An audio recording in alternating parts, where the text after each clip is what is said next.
Hey guys, picture this.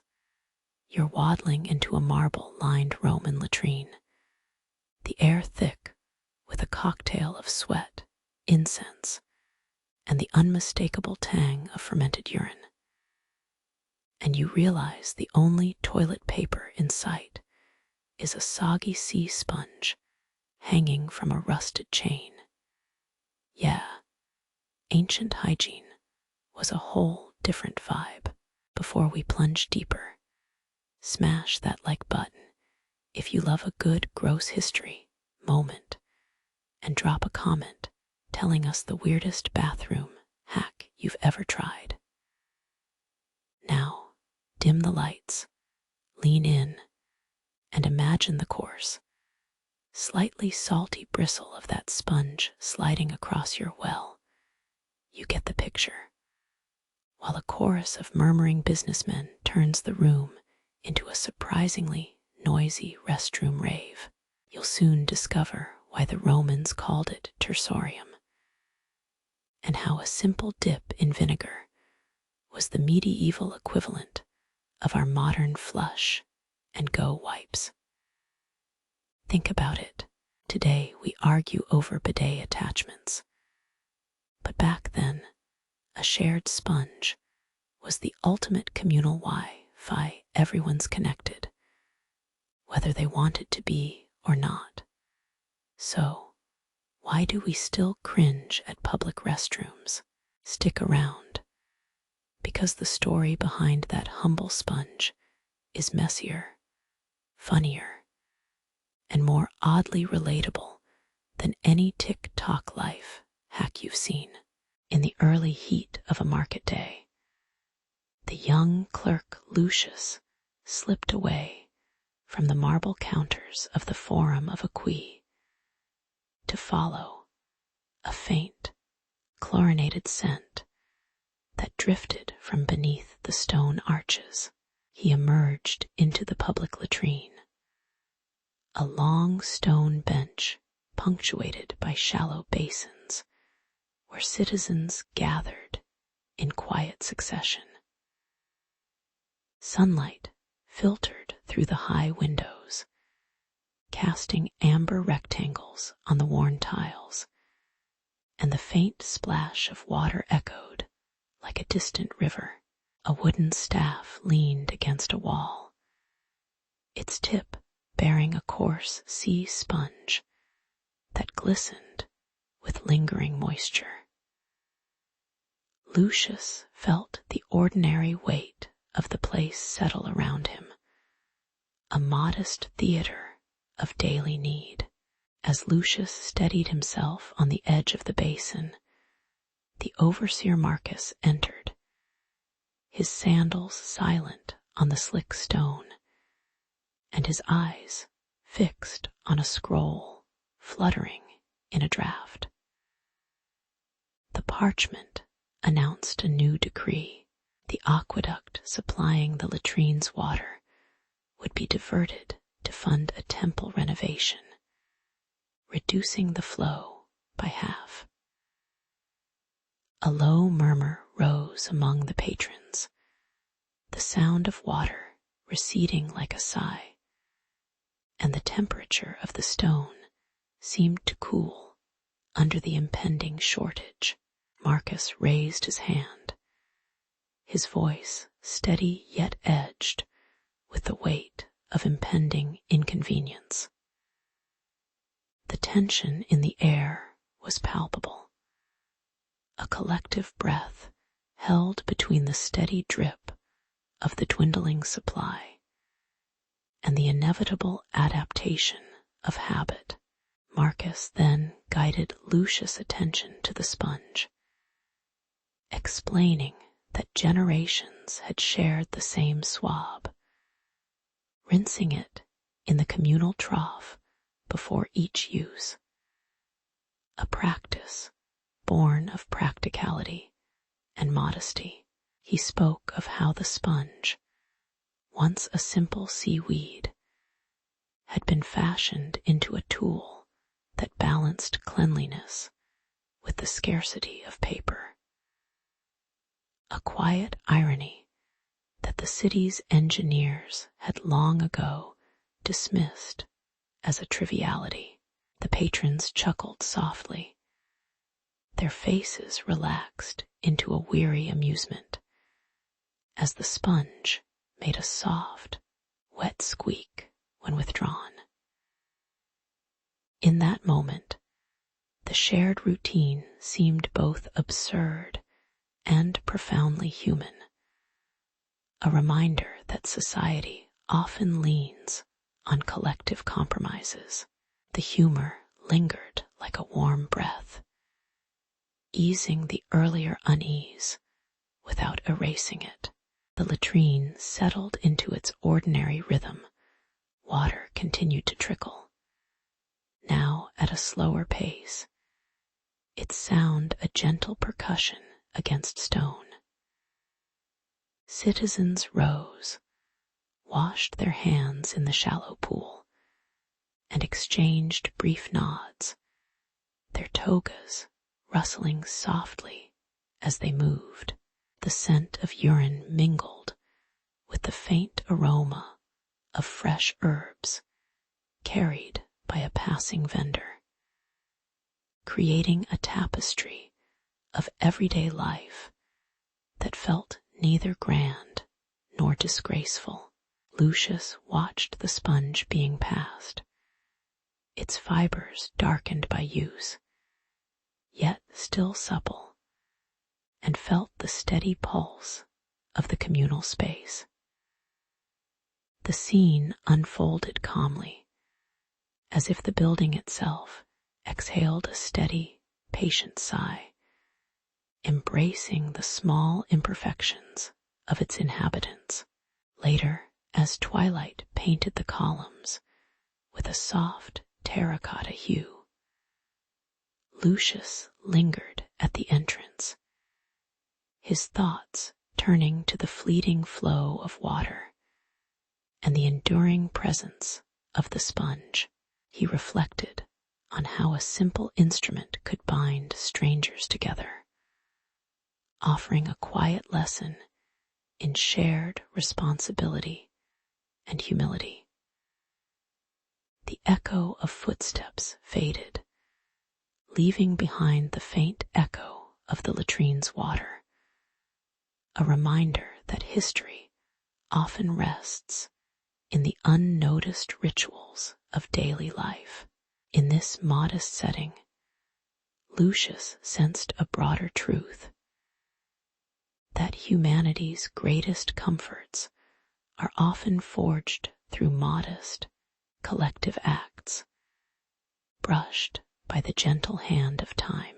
With a soft smile, he returned to his clerk duties, carrying the calm imprint of a quay's latrine in his mind. In the shadow of the marble forum, the public latrine rested like a low stone bench, its stone benches lined with shallow channels where water whispered against the tiles. Lucius, a modest clerk, watched the pale morning light catch the wet surfaces, noticing the modest tersorium, a bundle of sea sponge, damp and unassuming, hanging on a wooden rail. The air carried a faint scent of river mud, softened by the steady drip of fresh water that ran through the channel. Men and women came and went in quiet succession, their feet shuffling on the worn stone, each pausing only to grasp the sponge with a gentle sigh. Lucius felt a quiet curiosity settle, as if the routine itself were a soft story waiting to be heard. Soon, a low murmur rose among the users, a rumor that the sponge carried a hidden bitterness, a sickness that lingered like a cold draught.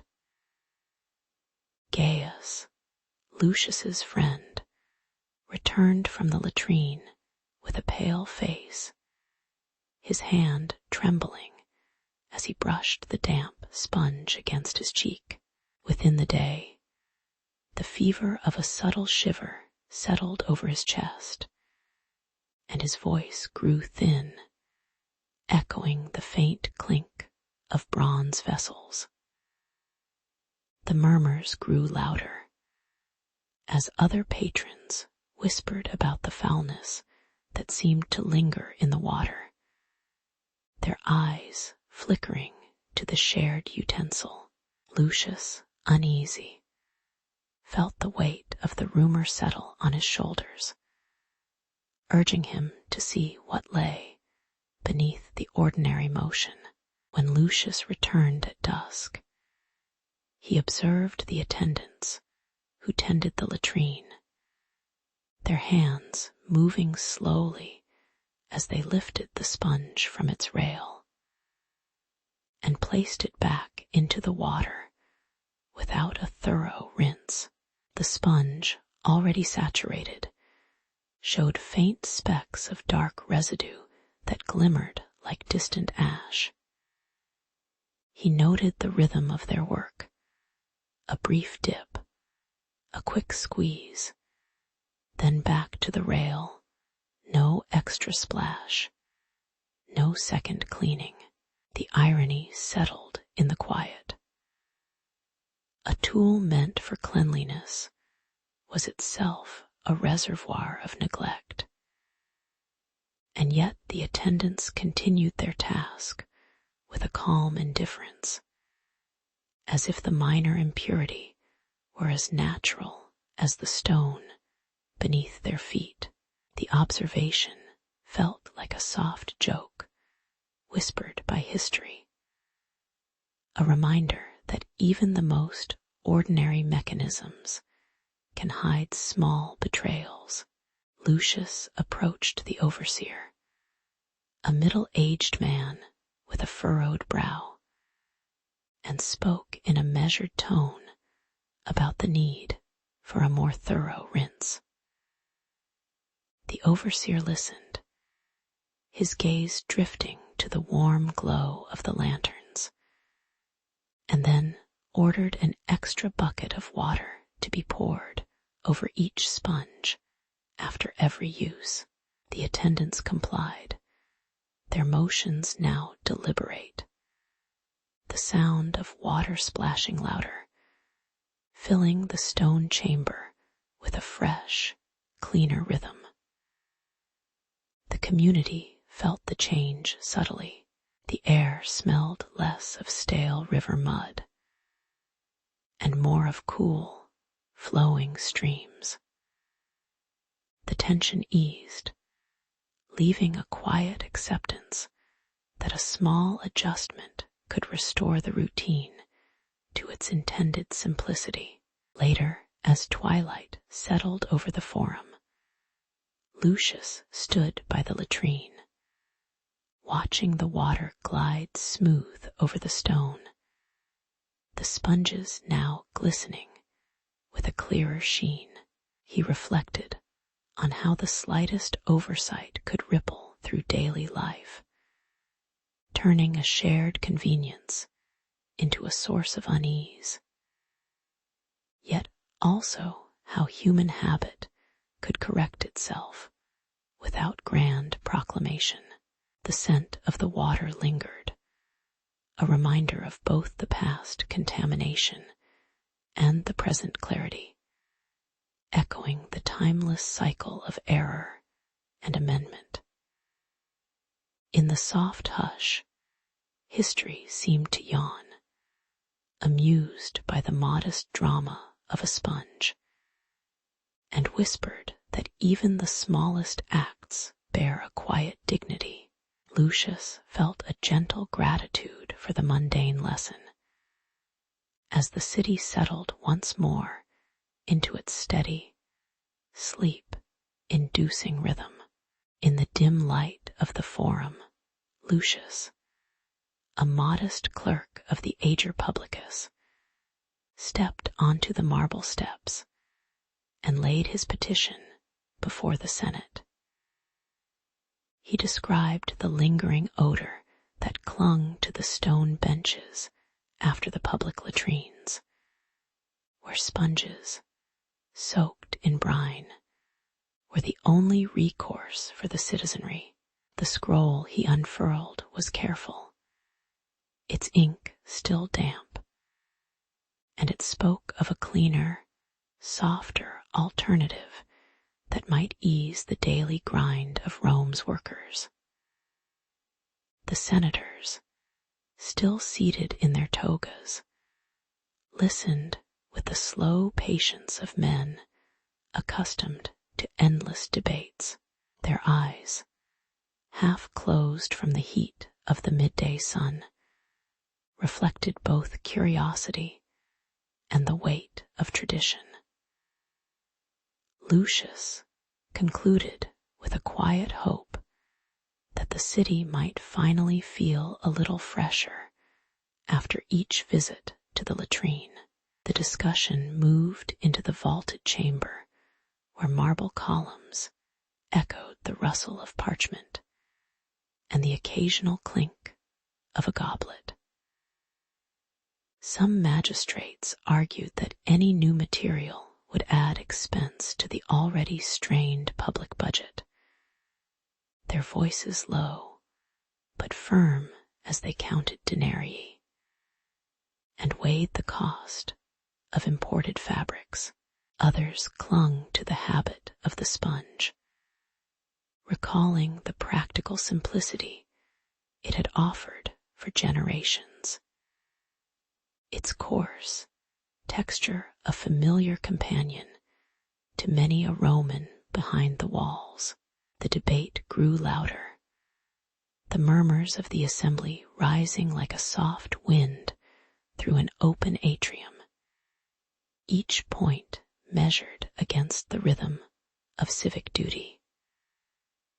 A clerk brushed ash from his forearm and noted the temperature of the room, slightly cooler where shadows fell, as if the stone itself whispered caution. By the end of the session, no consensus had formed, but the notion of change lingered, subtle as dust on a bronze statue. When the Senate finally recessed, a humble herbalist named Aelia entered the courtyard, bearing a jar of amber-colored vinegar, its scent a mix of sour fruit and faint rosemary.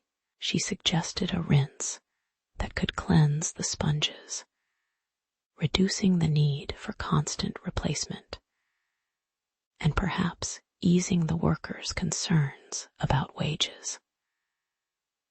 Lucius, intrigued, arranged a discreet trial in a hidden latrine beneath the market arches, where the stone floor was cool to the touch, and the water in the cistern dripped with a steady, muffled rhythm.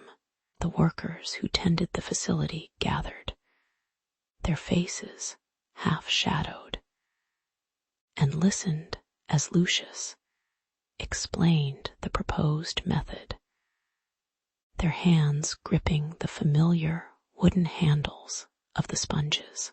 Their murmurs shifted to a low agitation, fearing that a more efficient system might diminish their modest earnings. The sound of their uneasy breaths mixing with the distant clatter of carts.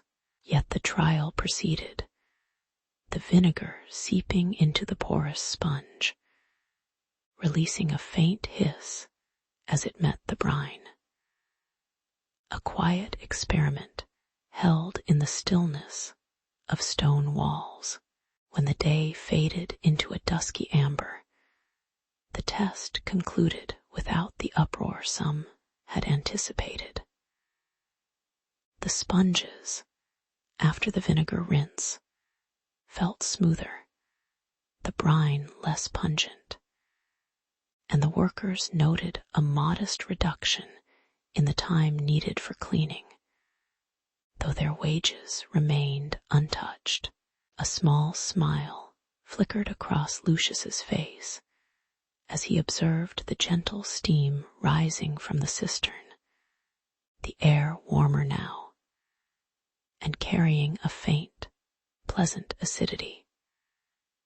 The Senate later received a brief report, its language measured, acknowledging the improvement while affirming that the traditional sponge would continue to serve the public. Now, with an added rinse, the chamber once again fell quiet, the marble echoing only the soft scrape of a stylus on parchment as a clerk recorded the outcome. In the evenings, the city breathed a little easier, the lingering scent of the latrine softened by the faint aroma of vinegar, a silent testament to compromise. Years later, when the marble arches of the Forum had acquired a patina of age, historians would glance at the modest record of Lucius's petition and note its quiet significance. They would remark that the change was not a grand revolution, but a series of small adjustments, each made by hands that valued both tradition and comfort. The sponge, once merely a tool, had become a symbol of Rome's ability to adapt without abandoning its roots. A lesson whispered through the stone corridors of the Senate. The workers continued their labor, their wages steady, yet they carried a new sense of dignity, knowing their routine had been respectfully reconsidered. In the soft twilight, the city's sounds softened, a distant merchant's call, the rustle of togas, the occasional drip of water, each echo a reminder that history moves not in thunderous strides, but in the hush of everyday choices. In the waning light of a crowded insula, a thin fog of illness slipped through the stone alleys, soft as a sigh. The citizens of Rome felt the chill of a sudden plague, and even the clatter of market stalls seemed subdued. Lucius, a modest foreman of the public lavatories, observed the dampness on the walls where sponges hung like tired relics. He noted how each sponge, once a simple tool, now bore a faint, sour scent after repeated use. The air carried the muted echo of distant water channels, a reminder of the city's relentless flow and its fragile hygiene. Yet the city, ever patient, continued its rhythm, unaware of the quiet crisis building beneath the marble arches. One night, under a sky brushed with pale stars, Lucius gathered a small group of nightworkers, their sandals whispering on the cool tiles. He spoke in hushed tones about swapping the used sponges for fresh ones soaked in a light vinegar solution, a practice once taught by an old matron who believed acidity curbed decay. The men moved with deliberate steps, lifting each sponge, rinsing it in a shallow basin, and placing it back with a careful pat. Their motions created a low, repetitive splash that blended with the distant murmur of the Tiber.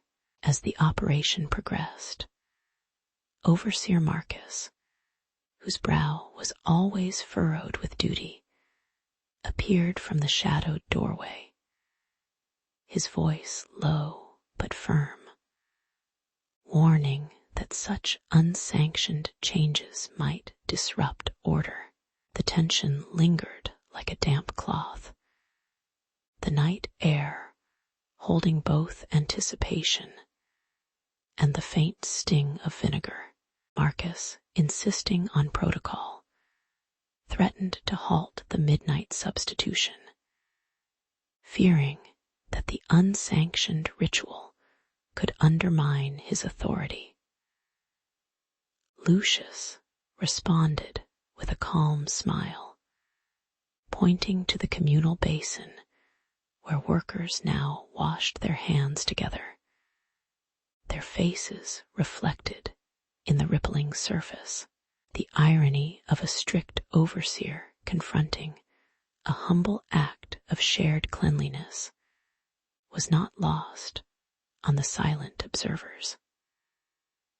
The soft clink of metal buckets punctuated the quiet, as if the stone walls themselves were listening to the understated rebellion. In the end, Marcus allowed the ritual to continue, his stern expression softened by the gentle rhythm of water. The night settled into a steady hum, the scent of vinegar mingling with the earthy aroma of damp stone. Workers moved slower now, each touch of sponge against skin a reminder of their own fragility, yet also of their collective resilience. The communal washing became a silent hymn, the sound of water spilling over stone basins echoing through the corridors like a lullaby.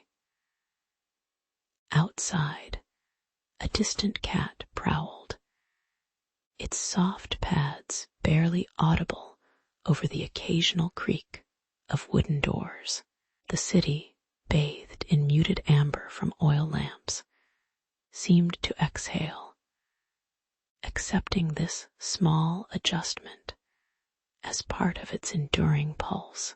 When morning finally brushed the rooftops with pale gold, the sponges rested, their fibers fresh and lightly scented, a quiet testament to the night's effort. Lucius stood at the threshold, watching the sunrise trace gentle lines across the courtyard, while the workers slipped back into their daily chores. The episode lingered in the memory of the insula like a faint imprint, reminding future generations that even minor acts of care could ripple through a bustling metropolis. Marcus, now more contemplative, recorded the change in his ledger, noting the reduced illnesses without fanfare. The city continued its relentless march, its stones absorbing the soft echoes of this midnight purge, leaving behind a subtle lesson about humility and communal responsibility. In the warm marble courtyard of Aqui, the morning mist clung to the stone steps as citizens shuffled toward the public latrines. A soft clatter of sandals echoed against the tiled floors, while the scent of river water mixed with the faint odor of ash. Lucius, a modest overseer with calloused hands, observed the shared scoops of rough seaweed that served as the city's makeshift cleansing tools. The wet sponges hanging from a low wooden shelf caught the light, their porous surfaces swollen from the nearby well. He sensed the tension in the stagnant air, a quiet invitation for change that lingered like the gentle hum of distant fountains. The scene unfolded with the unhurried rhythm of everyday life, as if history itself were merely watching a modest ritual repeat. When Lucius approached the Senate with his proposal, the marble chamber thrummed with the rustle of togas and the low murmur of deliberation. Senators tipped their caps, letting the cool stone floor brush against their calves, while the distant clink of a distant bronze bucket punctuated the silence. Skepticism rose like a slow tide, each voice pointing to tradition and the supposed dignity of the worn seaweed strips. The heated debate was softened only by the occasional sip of lukewarm wine, its amber hue catching the flicker of oil lamps. Still, the weight of the problem pressed against the marble benches, a reminder of the lingering discomfort felt by every citizen who entered the latrines. The tension lingered, a subtle undercurrent beneath the formal cadence of Roman governance. Irony slipped in as the senators, accustomed to grand triumphs, found themselves debating the humble texture of a sponge. The very tools intended for cleaning were now the centerpiece of political discourse, their soft fibers contrasted against the hard, polished marble of the forum. A chuckle escaped a younger tribune, his eyes narrowing behind a soot-stained veil, as he imagined soldiers polishing armor with the same sponges. The proposal's practicality, drying the sponges in the sun, rinsing them in the aqueduct, was described with a quiet reverence that bordered on the absurd.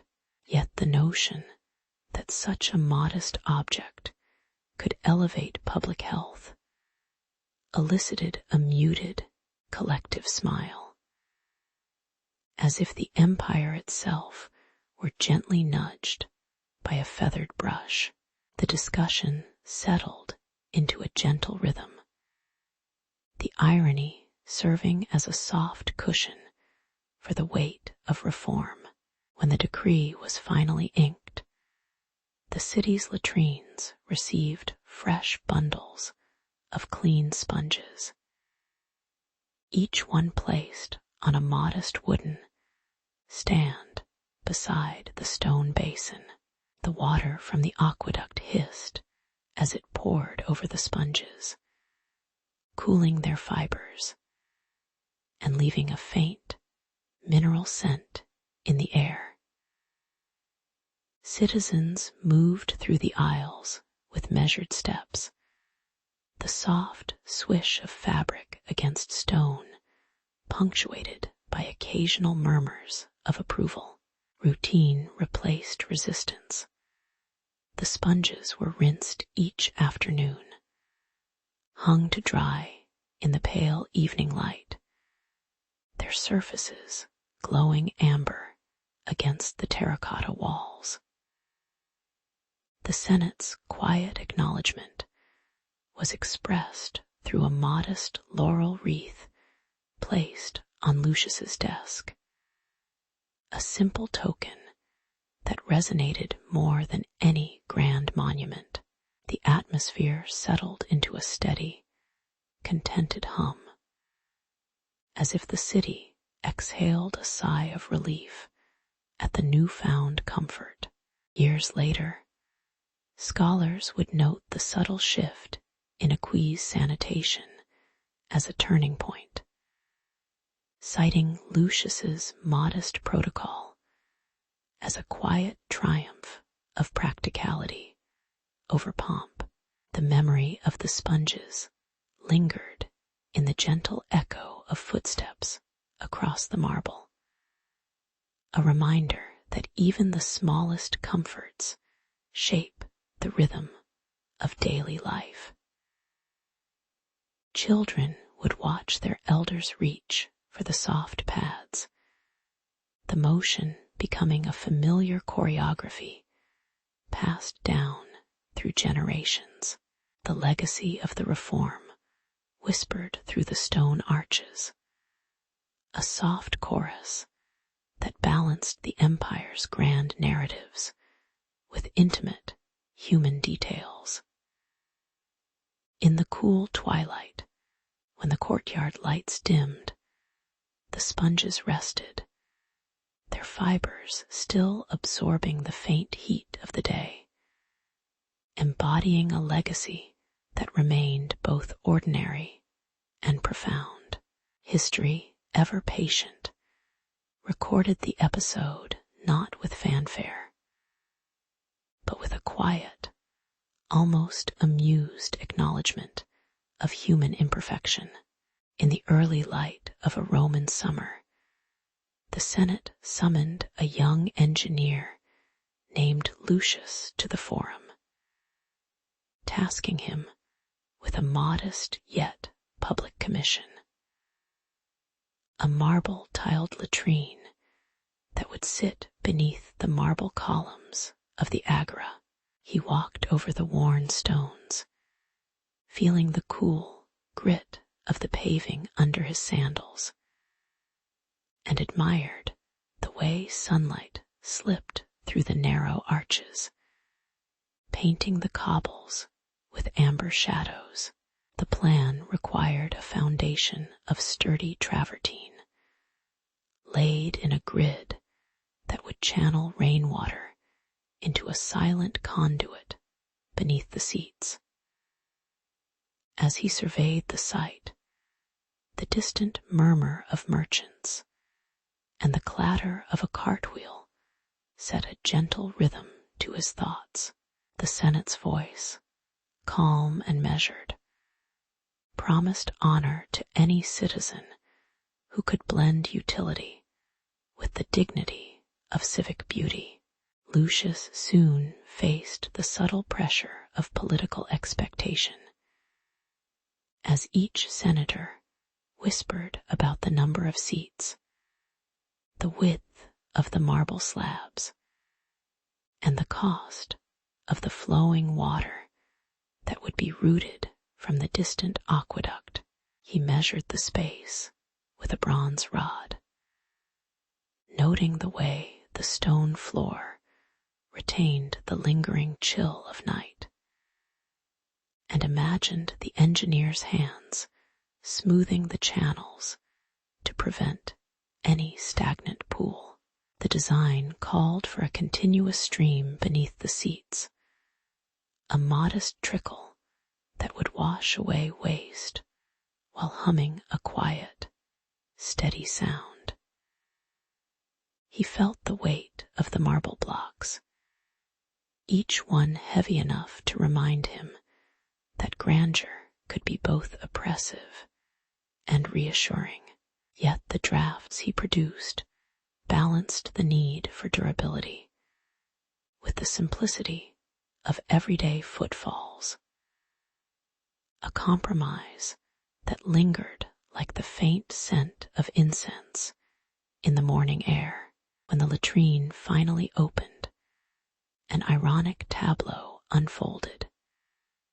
Senators in flowing togas, laborers in rough tunics, and women carrying baskets of figs, all filed into the same stone benches, their whispered conversations mixing with the soft splash of water.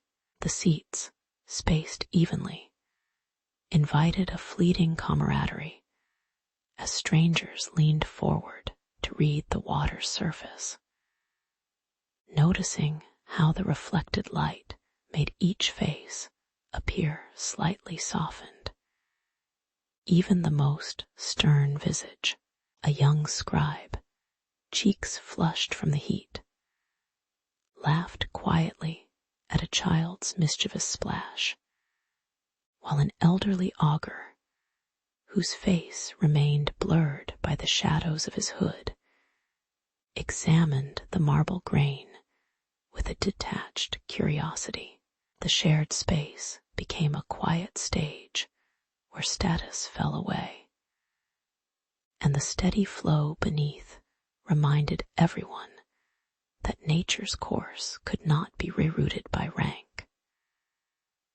In that subtle exchange, the latrine turned from mere sanitation to a modest forum of human connection. Days slipped into months, and the latrine settled into a rhythm as predictable as the tide. The cool stone underfoot, the faint echo of a pipe's sigh, and the occasional murmur of a trader recounting a market deal. Sunlight filtered through the high windows, warming the marble and casting elongated shadows that moved slowly across the benches, like a slow film across a restless mind. The water channel continued its quiet work, a thin ribbon of silver that brushed the stones, leaving a faint scent of mineral that blended with the aromas of olives and ash. Patrons came and went, each pause a brief moment to adjust a sandal, read a scrap of news, or simply listen to the rhythmic drip that soothed the bustle of the city outside. In this tranquil cadence, the architecture proved its purpose, to hold the flow of bodies and water alike, without fanfare or clangor. Years later, when the marble had gathered a patina of time, and the arches bore the faint scratches of countless feet, Lucius stood at the edge of the latrine and felt a quiet pride settle in his chest.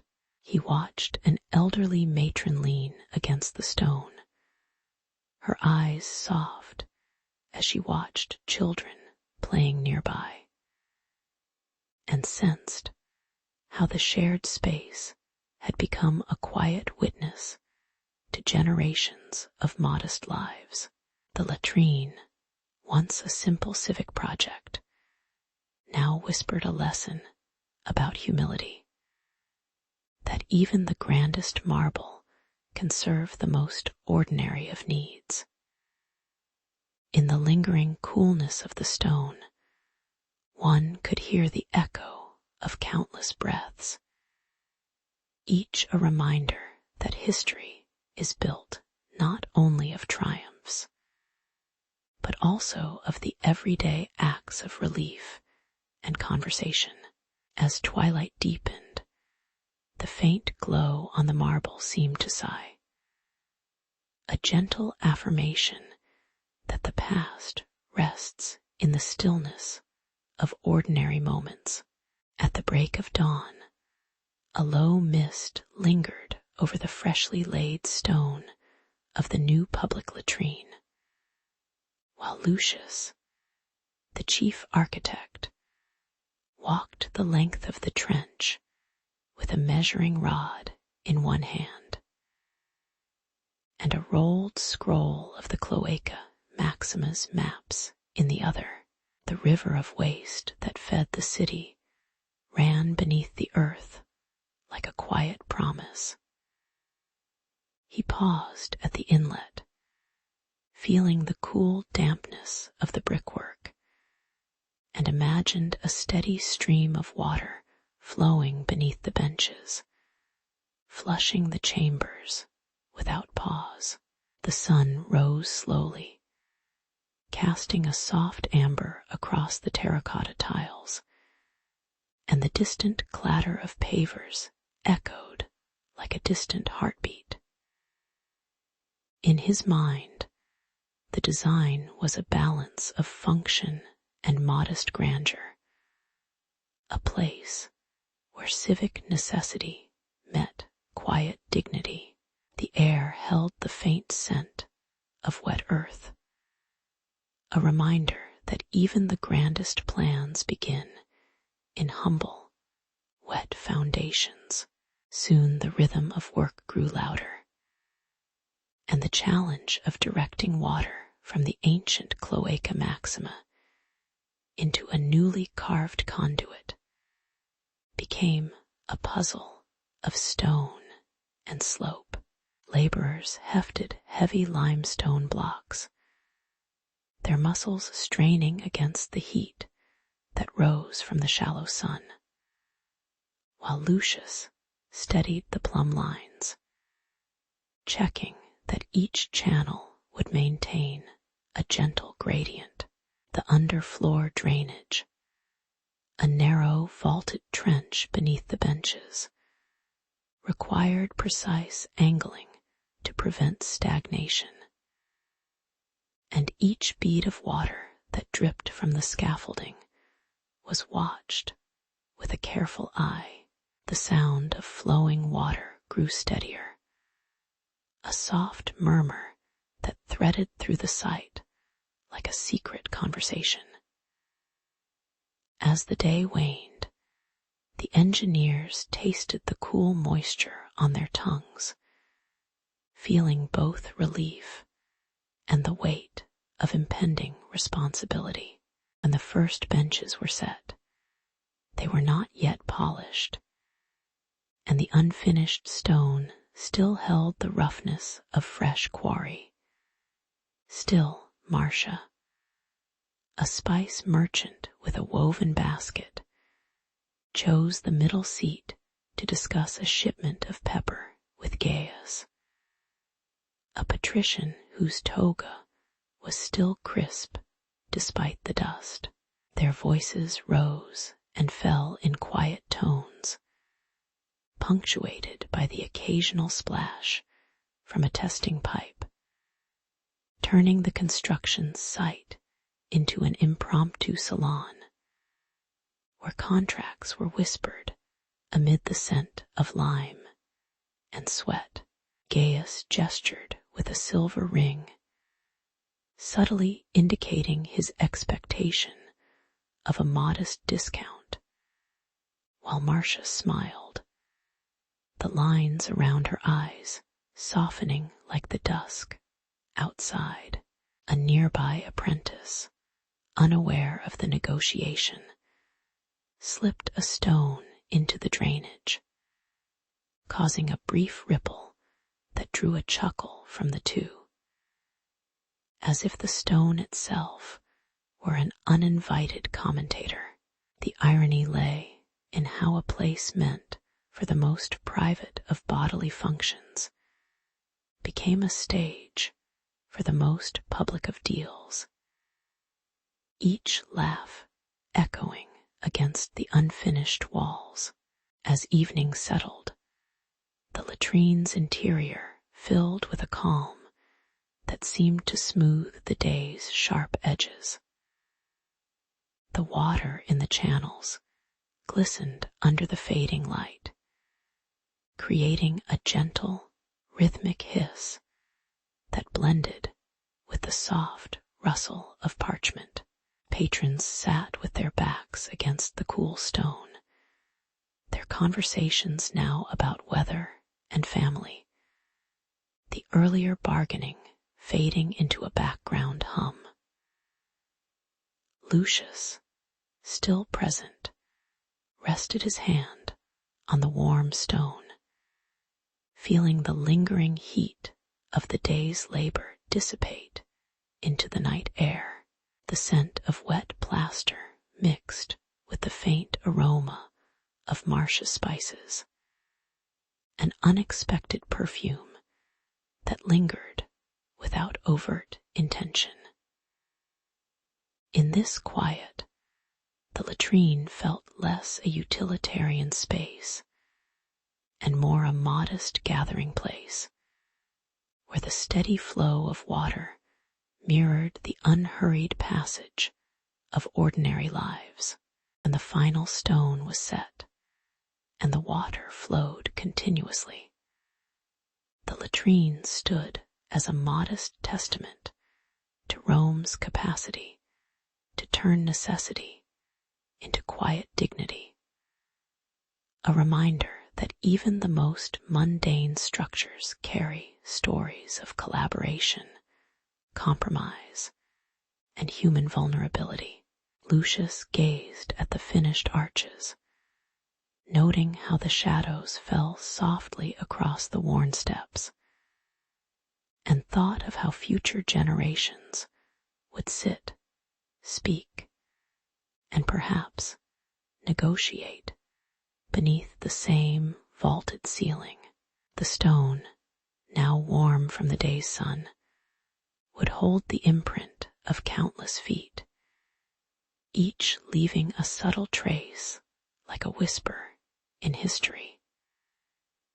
In the stillness that followed, the air seemed to carry a faint, almost imperceptible smile, as if the city itself were content to watch its own ordinary marvels persist. The latrine, a place of ordinary relief, thus became a quiet monument to the steady, unremarkable currents that shape civilization. The marble-clad public latrine of the Forum opens like a dim hallway, its rows of stone seats set upon a low concrete floor, each seat crowned with a faintly carved relief.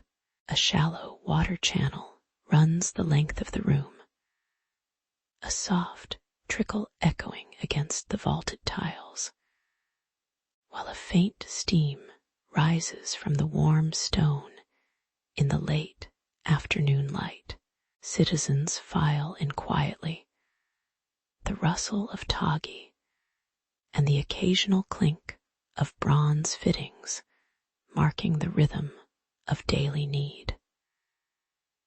The architecture feels deliberate, a balance of function and modest grandeur, as if the walls themselves were breathing in the subtle scent of the city. Even the distant murmurs of the marketplace feel muted within the cool marble enclosure. Soon a whisper spreads among the marble benches. The patricians, accustomed to private atria, petition for enclosed cubicles, their voices tinged with impatience. Beside them, the slaves who tend the latrine grind their hands on rough stone, muttering about the cloying odor and the slow overflow of waste water. The steward, Gaius, observes the growing discontent, noting how the simple communal benches have become a stage for silent rivalry. The clatter of sandals on the worn floor seems louder, as if the stone itself responds to the unease. In the flickering torchlight, the class divide sharpens, yet the water continues its relentless flow. One humid dawn, a feverish cough ripples through the rows, and a handful of men fall ill, their faces pale against the warm stone. The elite, now clutching their silk stoles, demand stricter privacy, while blaming the very elegance of the space for the contagion. A paradox that draws thin smiles from the onlookers. Meanwhile, the slaves, already weary of the stench, point to the stagnant water as the true culprit, their words carrying a dry humor that the walls absorb. Lucius, the architect, watches the irony unfold. His polished marble, intended to uplift, now serves as a mirror for human frailty. The sound of water, once soothing, becomes a reminder that beauty cannot shield against nature's unseen tides. Lucius draws a simple plan on a wax tablet, his finger tracing shallow channels that will redirect the flow toward a new drainage vent beneath the arches. He orders the stone seats to be modestly spaced, allowing a gentle breeze to sweep through the open doorway, and commissions modest wooden screens that grant a hint of privacy without sealing the communal spirit. The workers, guided by his calm voice, smooth the fresh concrete with damp palms, feeling the coolness spread beneath their fingertips. As the water begins to rush cleanly away, the clank of tools fades into a steady, rhythmic splash that settles the atmosphere. The latrine, now both elegant and hygienic, settles into a quiet routine, its stone benches once more accepting the steady procession of citizens. Evening settles over the forum, and the latrine glows with a warm amber hue as torches flicker against the terracotta walls. The lingering scent of mineral water mixes with the faint musk of spent labor, a reminder of the delicate balance between civilization and its baser needs. Visitors leave with a soft sigh, their sandals echoing on the stone, while the slaves wipe their brows and share a weary smile, aware that their work sustains the city's daily pulse. Lucius stands at the threshold, watching the last figure disappear, feeling a quiet gratitude for the modest triumph of design over disorder. In this serene pause, the public latrine becomes a small testament to Rome's capacity to cradle both grandeur and the ordinary, a silent lesson that even marble seats bear the imprint of human imperfection. Later, the sky darkened, and a sudden wind carried a low murmur that rolled across the rooftops like distant drums, signaling a storm that the city's aqueducts had not anticipated. Rain began to hammer the tiled roofs in a relentless cadence, and the water in the main sewage channel rose with a measured, uneasy swell. As the water surged, a faint hiss escaped from the lowest arches, and a thin stream slipped over the threshold, dampening the stone benches. Lucius felt the cool wetness on his forearms and heard the collective gasp of the gathered crowd as they realized the latrine's basin was beginning to overflow. The tension hung in the air like the heavy clouds above, a quiet alarm that the ordinary space was becoming a conduit for the city's unexpected flood. In the midst of the rising water, a subtle irony unfolded. The very arches that framed daily conversations now acted as channels directing the torrent away from the crowded streets. Lucius, with calm hands, guided a group of laborers to shift a few heavy marble slabs, allowing the water to cascade through the vaulted openings toward the overflow basins that had once only collected runoff from ritual cleansing. The sound of water rushing over the curved stone was oddly soothing, a soft roar that blended with the patter of rain, while onlookers exchanged quiet, amused glances, their faces half hidden by the mist.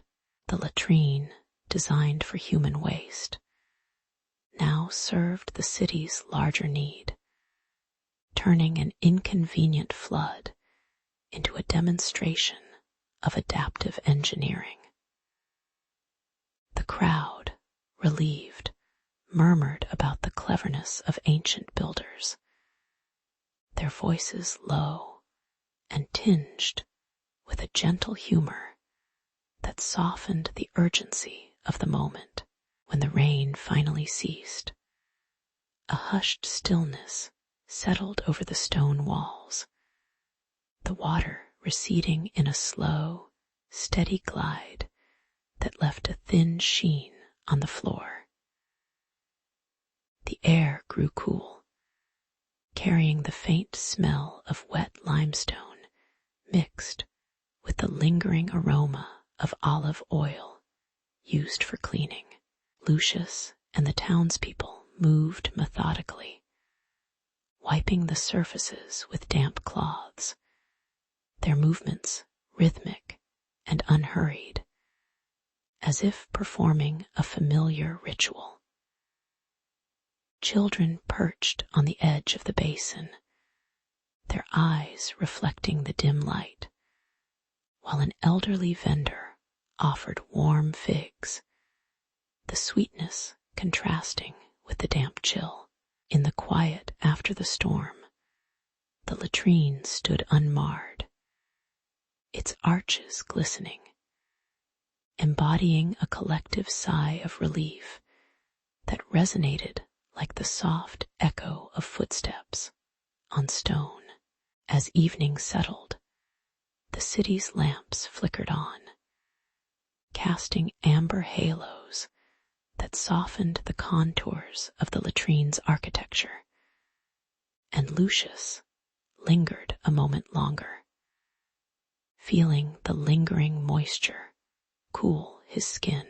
He reflected on how a place meant for the most private of human acts had become a public stage for resilience, its design silently affirming that even ordinary structures can bear extraordinary burdens.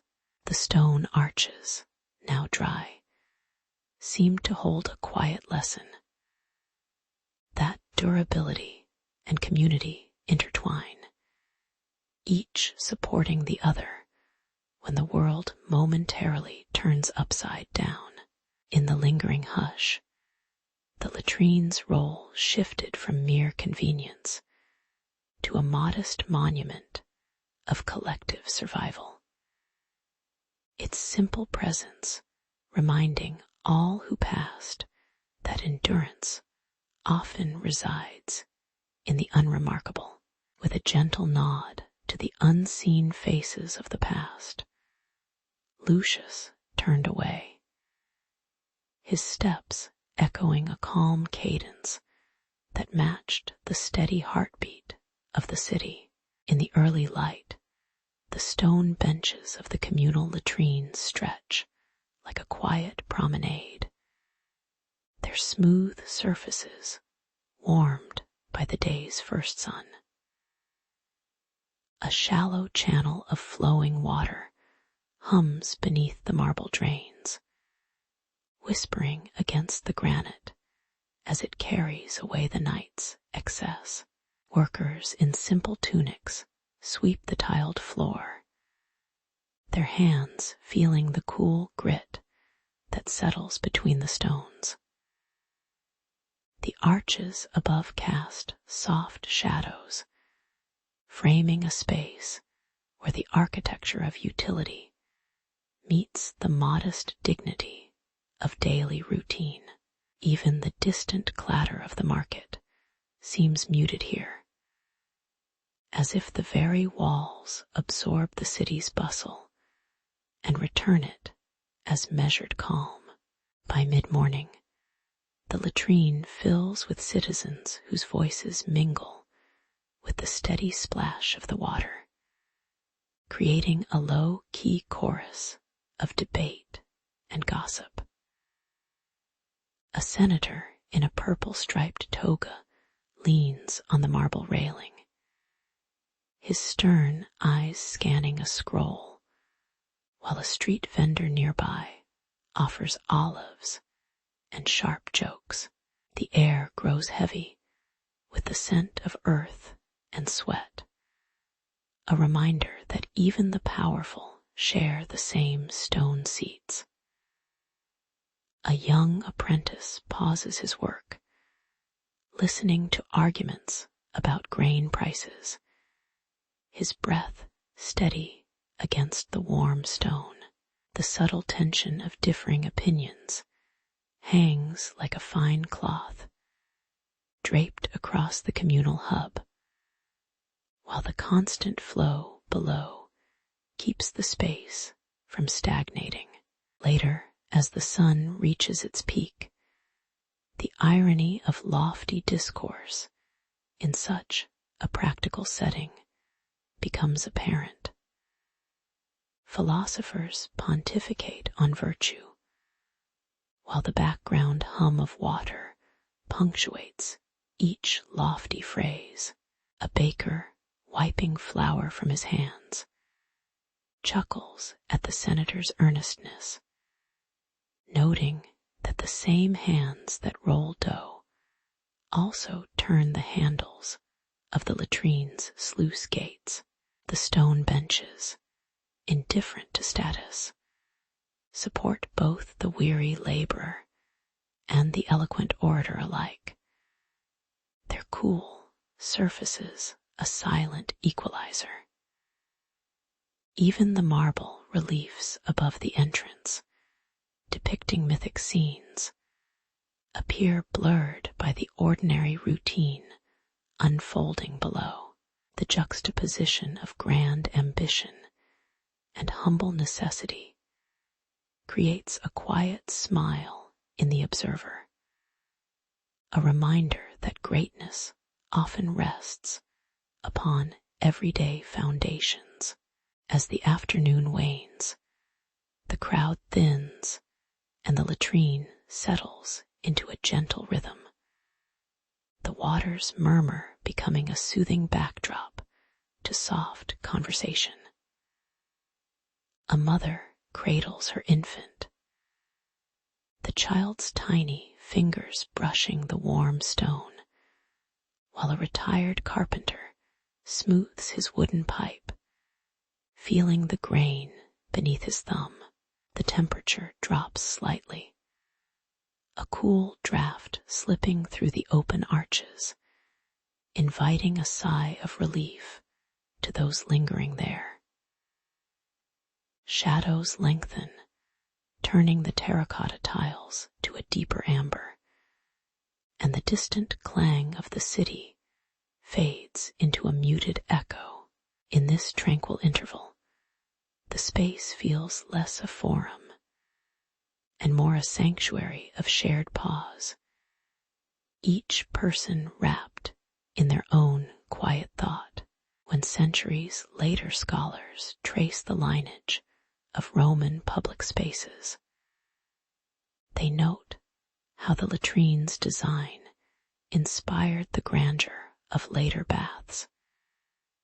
Its channels echoed in marble pools and heated rooms.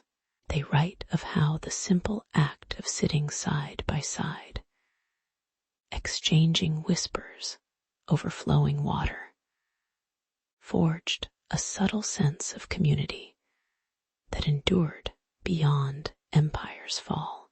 The remnants of stone, now softened by moss, still carry the faint imprint of countless footsteps, a tactile record of humanity's collective routine. Historians contemplate the quiet resilience of such places, recognizing that the strength of a civilization can be measured not only in victories, but in the maintenance of everyday hygiene. With a calm reverence, they close their volumes, leaving the ancient tiles to rest under the dimming sky. A reminder that history rests in the ordinary moments we share. In the warm amber of early morning, the young engineer Lucius walked beside the crumbling stone walls of the nascent forum, his sandaled feet feeling the cool, damp earth that still remembered the marshes. Beside him, market vendor Maya balanced a wicker basket of figs, the faint scent of ripening fruit mingling with the scent of wet clay. They watched as the first crew of laborers lowered a wooden shovel into the soft ground, the sound of metal on stone echoing like a low, patient drum. The city's elders whispered of a great trench that would drain the water and carry away the refuse that gathered in the low-lying squares. In that shared silence, the idea of organized sanitation settled into the air as gently as a breath before sunrise. Soon the rhythmic clang of pickaxes rose louder, and the trench grew deeper, revealing stubborn layers of silt that clung like wet parchment to the workers' hands. Lucius felt the weight of each stone slab he set in place, the rough texture biting into his fingertips, while Maya's voice rose above the din, offering encouragement to a tired foreman whose brow was slick with sweat. The water that should have fled instead pooled at the bottom, reflecting the sky in mottled patches that threatened to flood the fresh trench. Shadows lengthened as clouds drifted, and the crowd sensed the precarious balance between progress and collapse. In the midst of the effort, a sudden splash from a stray goat startled the men, a reminder that the city's waste was not only human, but also animal and accidental. When the final stone was laid, a quiet irony settled over the laborers. The grand, vaulted channel they had built was meant to whisk away the city's filth. Yet the very act of building it produced a wall of dust that settled on the market stalls where Maya displayed her figs. The river, now redirected, sang a low, steady murmur as it slipped through the stone-lined trench, carrying away scraps, broken pottery, and the occasional discarded sandal. Lucius watched the water's cool surface and felt the slight chill of the evening breeze, noticing how the same water that cleansed also reflected the tired faces of the workers, eyes half closed in the soft glow of torches. Maya, wiping her hands on a linen cloth, chuckled softly at the sight of a child slipping a pebble into the flow, a tiny gesture of rebellion against the seriousness of the project. The everyday absurdity of such moments softened the weight of their monumental task. As twilight deepened, the trench, now called the Cloaca Maxima, settled into a quiet rhythm, water moving steadily beneath the cobbles, a hidden artery of the city. The air grew cooler, and the scent of wet stone blended with the faint aroma of roasted chestnuts from a nearby stall, creating a comforting tapestry of ordinary life. Lucius rested his hand on the cool stone, feeling the subtle vibration of the water's passage, while Maya arranged her figs in orderly rows, the soft rustle of leaves providing a gentle soundtrack. The city's streets, once soggy and uneven, now felt firm underfoot, allowing merchants to set up tables without fearing sudden puddles. In the dimming light, the sound of distant conversation faded, leaving only the steady whisper of water as the city settled into night. Weeks turned to years, and the Cloaca Maxima became a quiet backbone of Rome, its existence taken for granted like the breath of a sleeping child. Lucius, now older, would sometimes pause by the stone conduit, tracing the grooves with a weathered finger, recalling the young optimism that had guided his hands. Maya, whose stall had long since become a fixture of the forum, would watch the river's invisible flow and smile at the thought that even the smallest waste, once directed, could be turned into order. The city's growth continued, streets widening and buildings rising. Yet the trench remained a modest reminder that progress is built on the patience of ordinary hands. In the stillness between the clatter of daily life, a soft, lingering humor lingered. Humanity's grandest schemes often begin with a simple act of digging a hole and letting water run. In the early light of a warm spring, the city of Rome swelled beyond the stone arches of the Forum, and the magistrate assigned Lucius, a modest overseer of public works, the quiet duty of extending the famous Cloaca Maxima. He walked the cobbled avenues, feeling the cool stone under his sandals, and hearing the low murmur of water that already whispered beneath the streets. The task seemed simple enough. Dig a channel, lay the stone, let the waste glide away. Yet the very act of planning a conduit through a living city felt like listening to a distant drum, steady yet distant.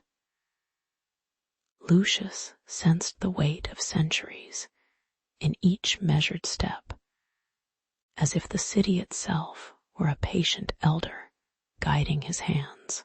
Soon the ground grew uneven, the hills of the Quirinal rising like a reluctant promise, and the soil turned stubborn, shifting under the weight of shovels and the clatter of laborers' tools. Political rivals, dressed in the fine folds of togas, whispered in the shadows of the Senate, questioning the cost and the ambition of expanding a sewer beneath their estates. Every new trench opened a thin gust of stale, damp air that clung to the workers' faces, reminding them of the hidden currents they were tampering with. The discord sparked a quiet tension, a low hum that seemed to echo through the hollowed pathways, as if the city itself held its breath. Lucius felt the pressure of expectation settle like sediment, pressing against his resolve. Amid the clamor, A small irony unfolded when private latrines, once discreet, began to petition for connection to the public network, their owners seeking the prestige of participation in civic cleanliness. The wealthy, whose marble villas glittered under the sun, now offered their ornamental stone basins to be fed by the same runoff that carried the refuse of the market stalls. The sight of a steward polishing a brass faucet, while a servant emptied a bucket of waste into the new channel, made Lucius smile faintly, as if the city were gently mocking its own grand ambitions. The sounds of water splashing against the newly laid stone mingled with distant chatter, a subtle reminder that grandeur often wears ordinary garments.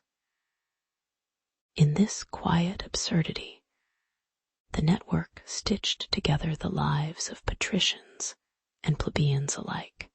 Maya, a vendor of figs and olives, observed the changes from her modest doorway, feeling the cool draft of the underground flow brush against her cheek as she arranged her wares. She noted how the rhythm of daily life adjusted. Children paused their games near the new grates. Elders lingered longer at the fountains, and the markets, scent blended with a faint, earthy undertone. The gentle clank of carts on stone resonated less harshly now, softened by the steady hum of water moving beneath. In the evenings, when the sky turned a soft terracotta, citizens would sit on the steps, their conversations drifting like the slow current below. Maya's eyes, half lidded with fatigue, captured the quiet acceptance that the city could carry its waste as easily as it carried its hopes. As the sun slipped behind the distant hills, the extended sewers settled into the rhythm of Rome, invisible yet indispensable, mirroring the slow persistence of human endeavor. Lucius stood at the edge of the latest trench, feeling the cool stone against his palm, and understood that every line drawn in earth was a modest promise to future generations. The city's breath steadied, the subtle scent of moving water a reminder that even the humblest infrastructure bears witness to collective memory. Maya, now returning the empty jars to her stall, glanced at the faint glow of lanterns reflected in the water's surface, feeling a quiet gratitude for the unseen channels that kept the city clean. In that lingering hush, the story of waste became a gentle lesson. That progress is often a series of soft, patient strokes beneath the surface of everyday life. In the cool shade of the Forum, the curator's aquarum walked the length of the Cloaca Maxima, their sandals leaving faint impressions on the packed earth. They paused near the stone lintel, feeling the steady murmur of water that had carried the city's waste for generations. The men carried wooden rakes and leather gloves, tools that had not changed since the Republic's early days. Their eyes, steady as the ancient bricks, watched the flow of grime and rainwater mingle in the dark channel below. The routine was a quiet agreement between stone and human, a pact that kept the streets dry and the market's scent of olives unspoiled.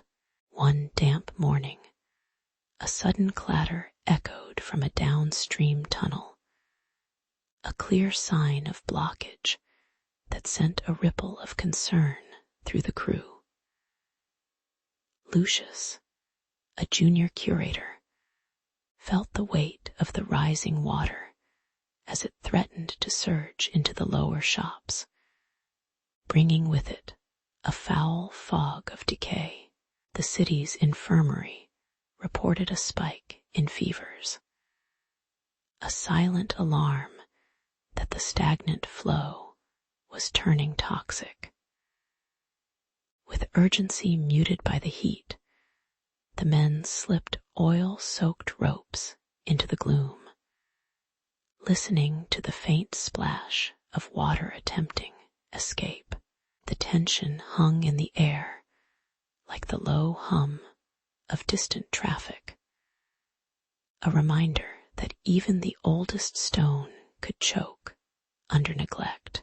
As Lucium and his team wrestled the concrete, a sudden surge of rain flooded the narrow alley where Maya's family stored their grain, turning the floor to slick mud.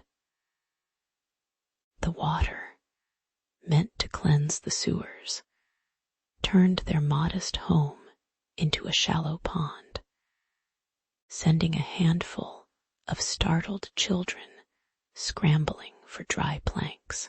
The irony was not lost on the observers.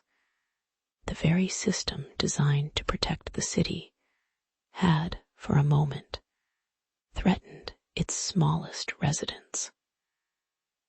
Maya, eyes half closed from fatigue, offered a tired smile to a passing worker, as if to say the mishap was another chapter in the city's endless script.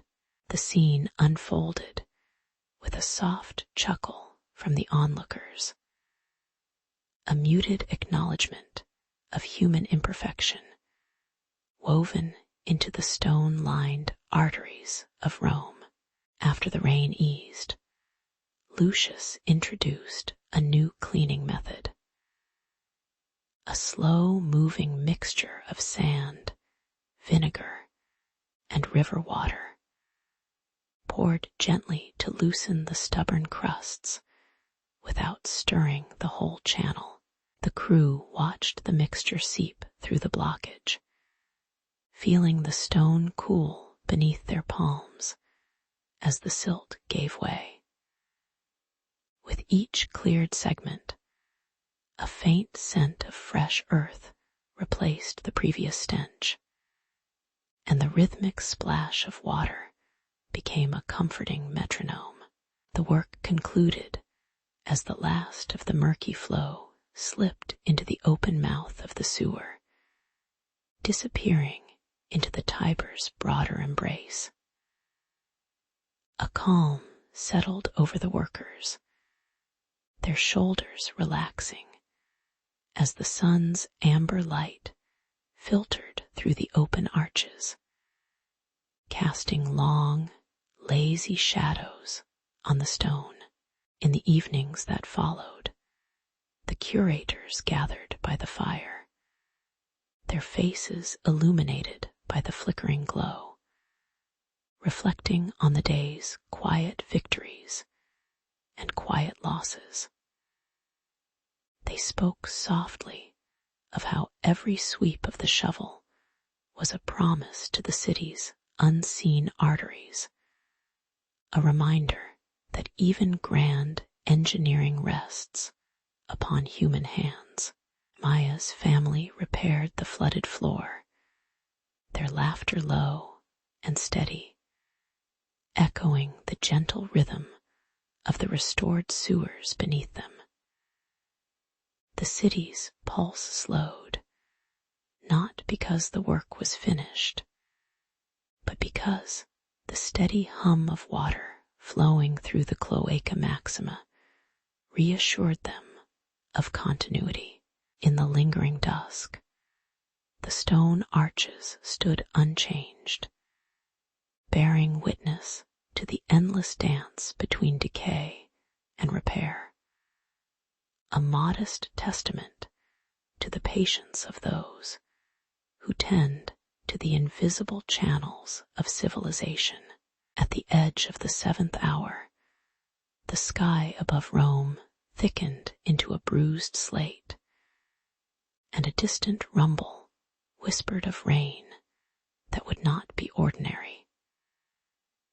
The cloaca maxima, a stone river that had carried away centuries of refuse, lay hidden beneath the forum, its arches cool to the touch even as the air grew damp.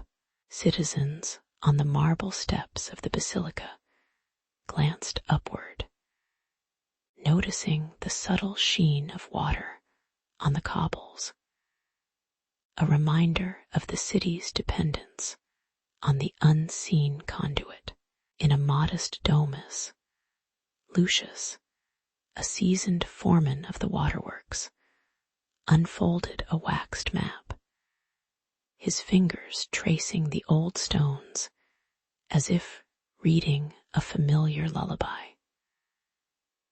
The calm before the deluge felt like a collective breath, held in quiet anticipation.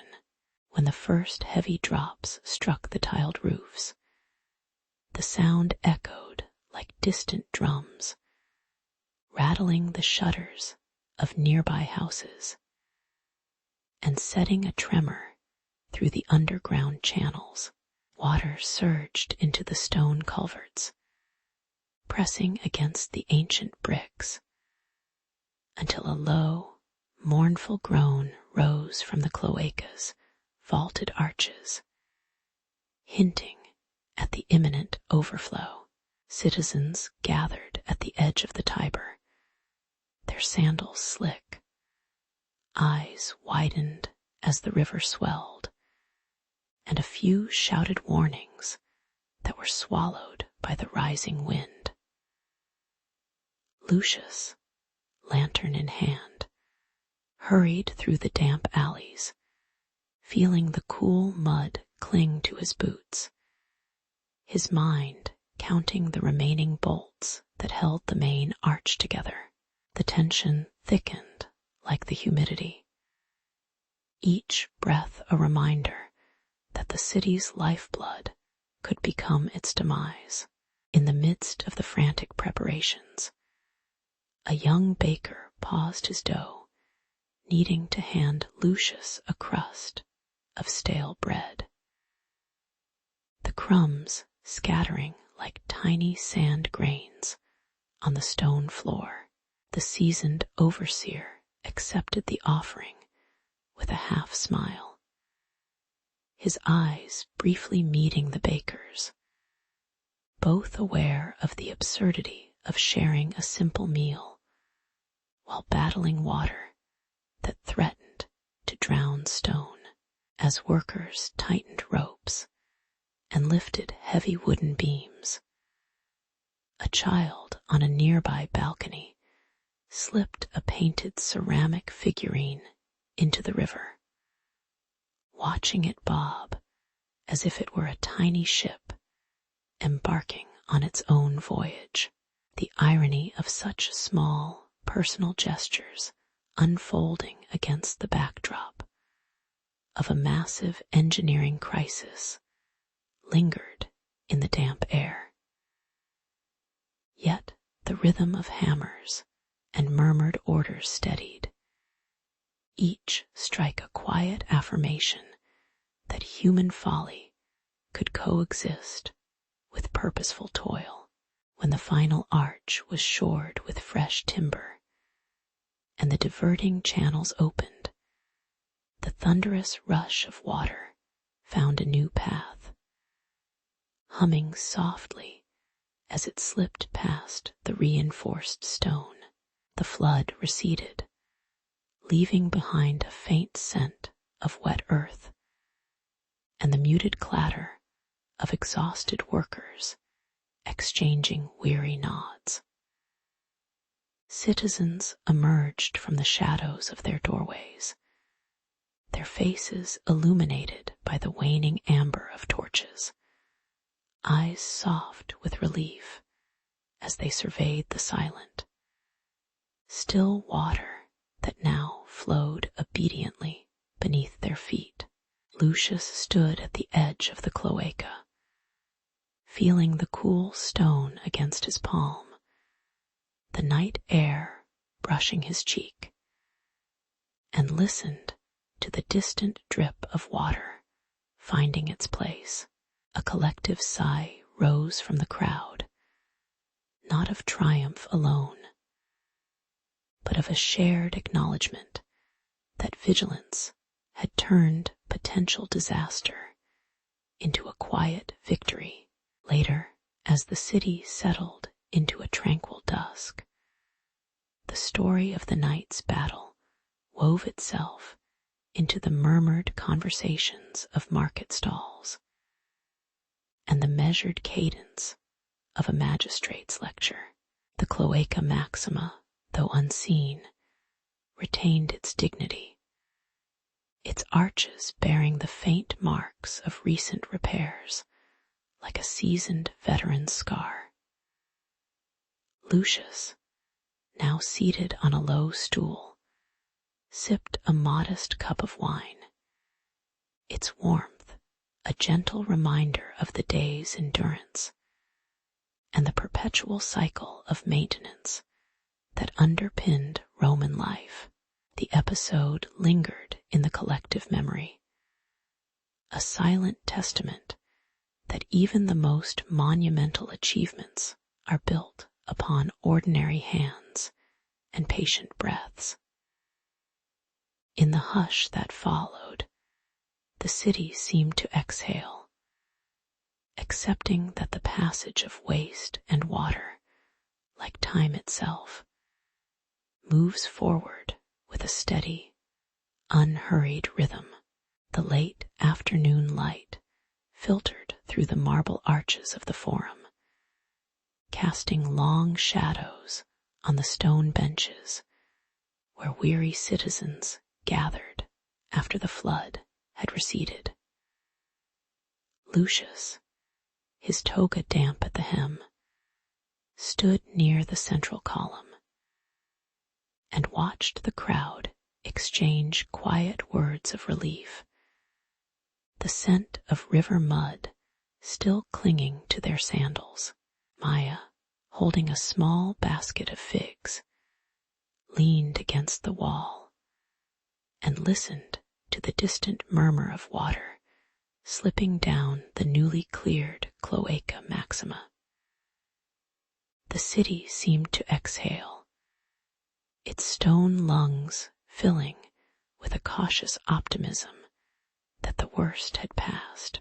In this soft moment, the hum of the crowd felt like a slow, steady heartbeat, marking the beginning of a tentative celebration. Yet beneath the festive surface, attention lingered in the narrow alleys where refuse had begun to pool. The stale smell of waste pressing against the walls of ancient houses. Workers in rough woolen cloaks shuffled stones and hauled wooden buckets, their hands slick with slime as they cleared blockages that threatened to choke the main conduit. Lucius instructed a crew to widen a cracked stone slab, the sound of chisels striking stone echoing like a quiet alarm.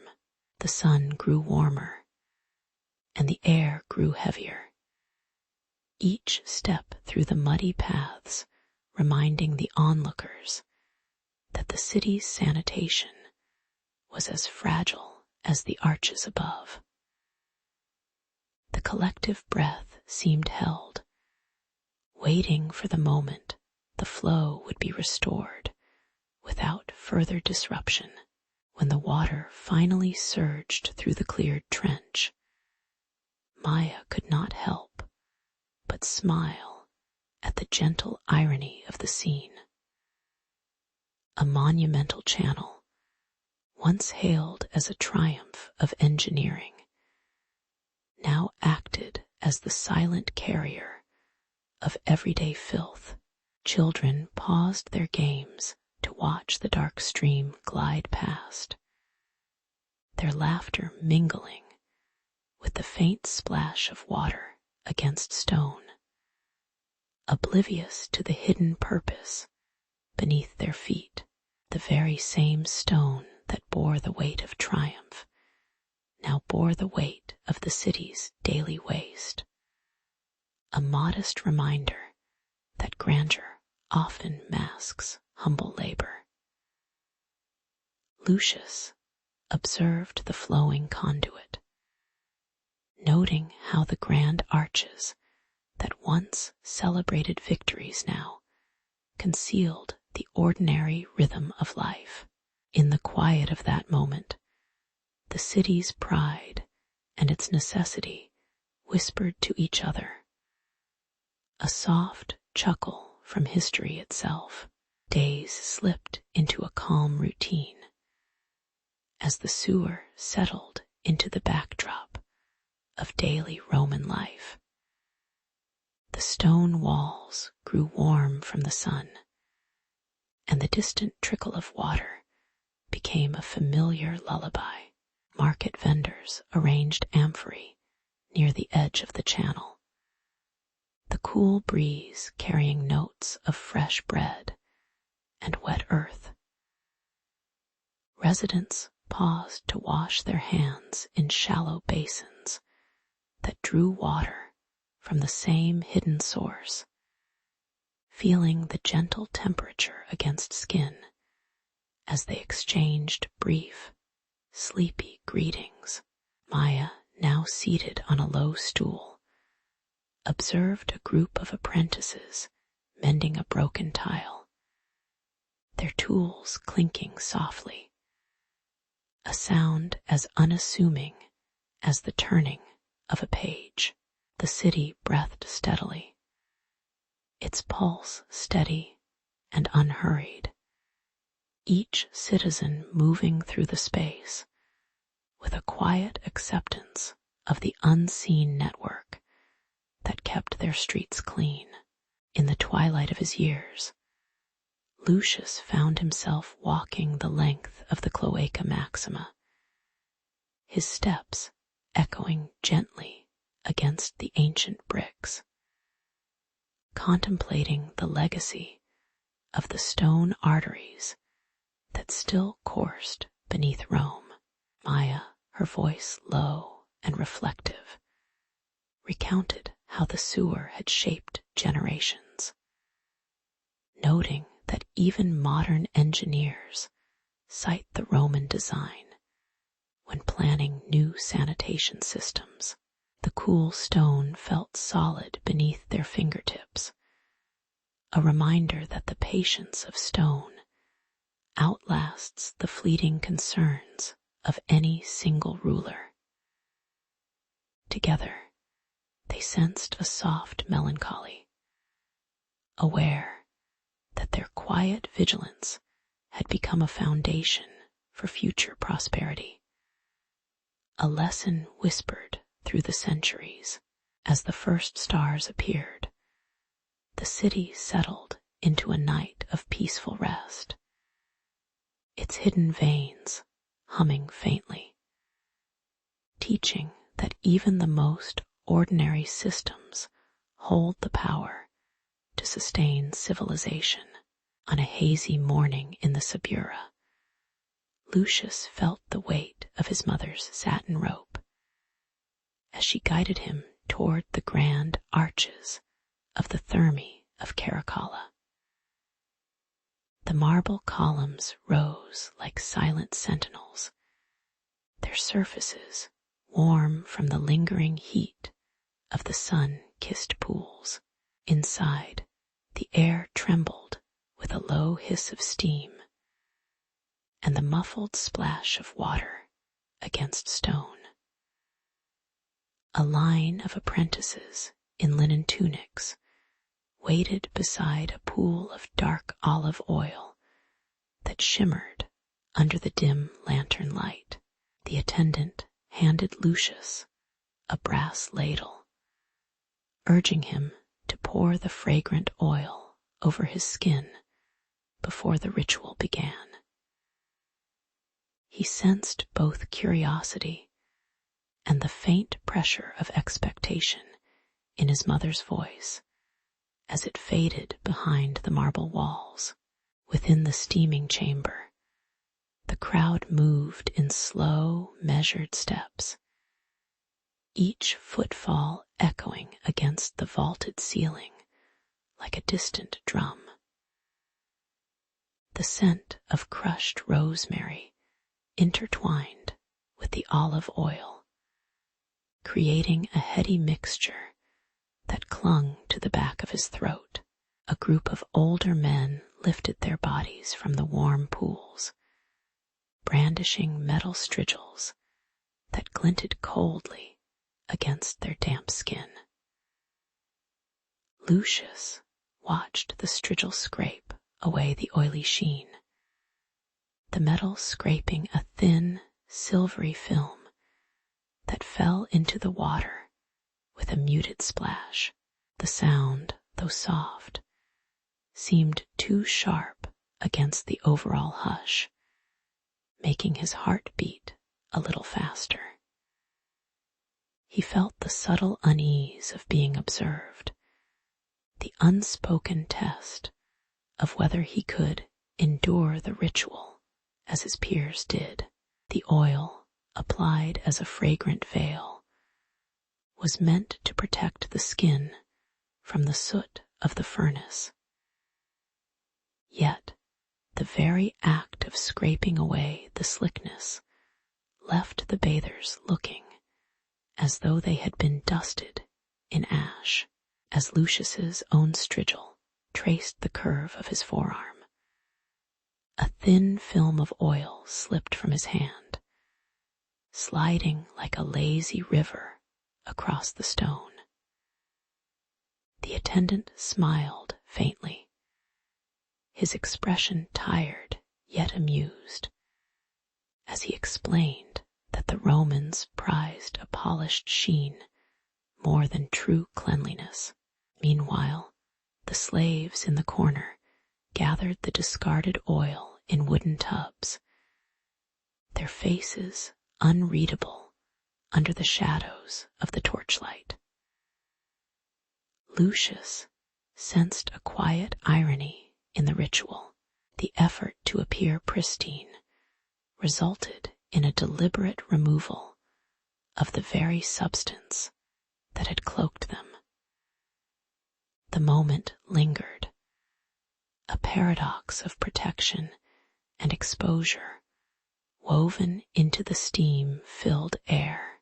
After the final swipe of the strigil, the marble walls reflected a softened glow, and the bathhouse settled into a gentle rhythm of dripping water and distant murmurs. Lucius felt the coolness of the stone under his feet, the faint rasp of his own breathing mingling with the sigh of steam escaping through the vents. The oil that remained on his skin now felt like a thin, buttery veil, warm to the touch and subtly scented with time. He slipped into the next pool, the water embracing him like a quiet sigh, and the tension of the earlier scrape dissolved into a tranquil stillness.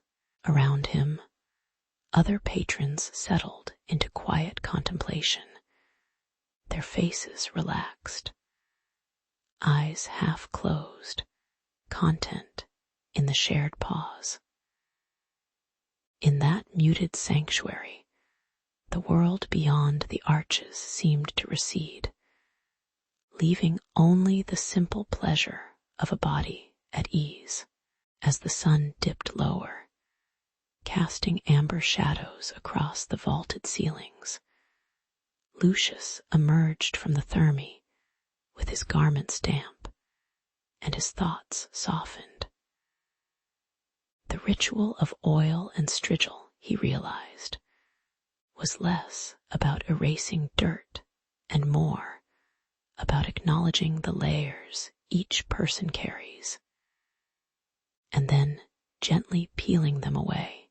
The faint echo of his mother's voice lingered, a reminder that the desire for cleanliness is a timeless human yearning, even when the method feels oddly ceremonial. He walked back through the crowded streets, the stone beneath his sandals warm, his skin still faintly scented, and felt a quiet gratitude for the ordinary act that bound him to countless strangers before him. In the hush of evening, the city's clamor faded, leaving a gentle awareness that the smallest rituals hold the weight of centuries. With a slow breath, he accepted that the pursuit of purity is always incomplete. Yet, it is the patience of each modest step that grants it meaning. In the early heat of the summer, the public bath of Transtiberine Street glimmered with the amber sheen of olive oil, its surface rippling like a quiet sea. Lucius, a lanky young scribbler, slipped past the marble columns and found Marcia, a seasoned attendant whose hands moved with the patience of stone carving. She showed him the curved bronze strigil, its edge softened by years of use, and explained how the oil was spread across the skin before the tool scraped away grime and sweat. The sound of water dripping from the vaulted ceiling mingled with the soft sigh of patrons, creating a rhythm that felt almost like a lullaby.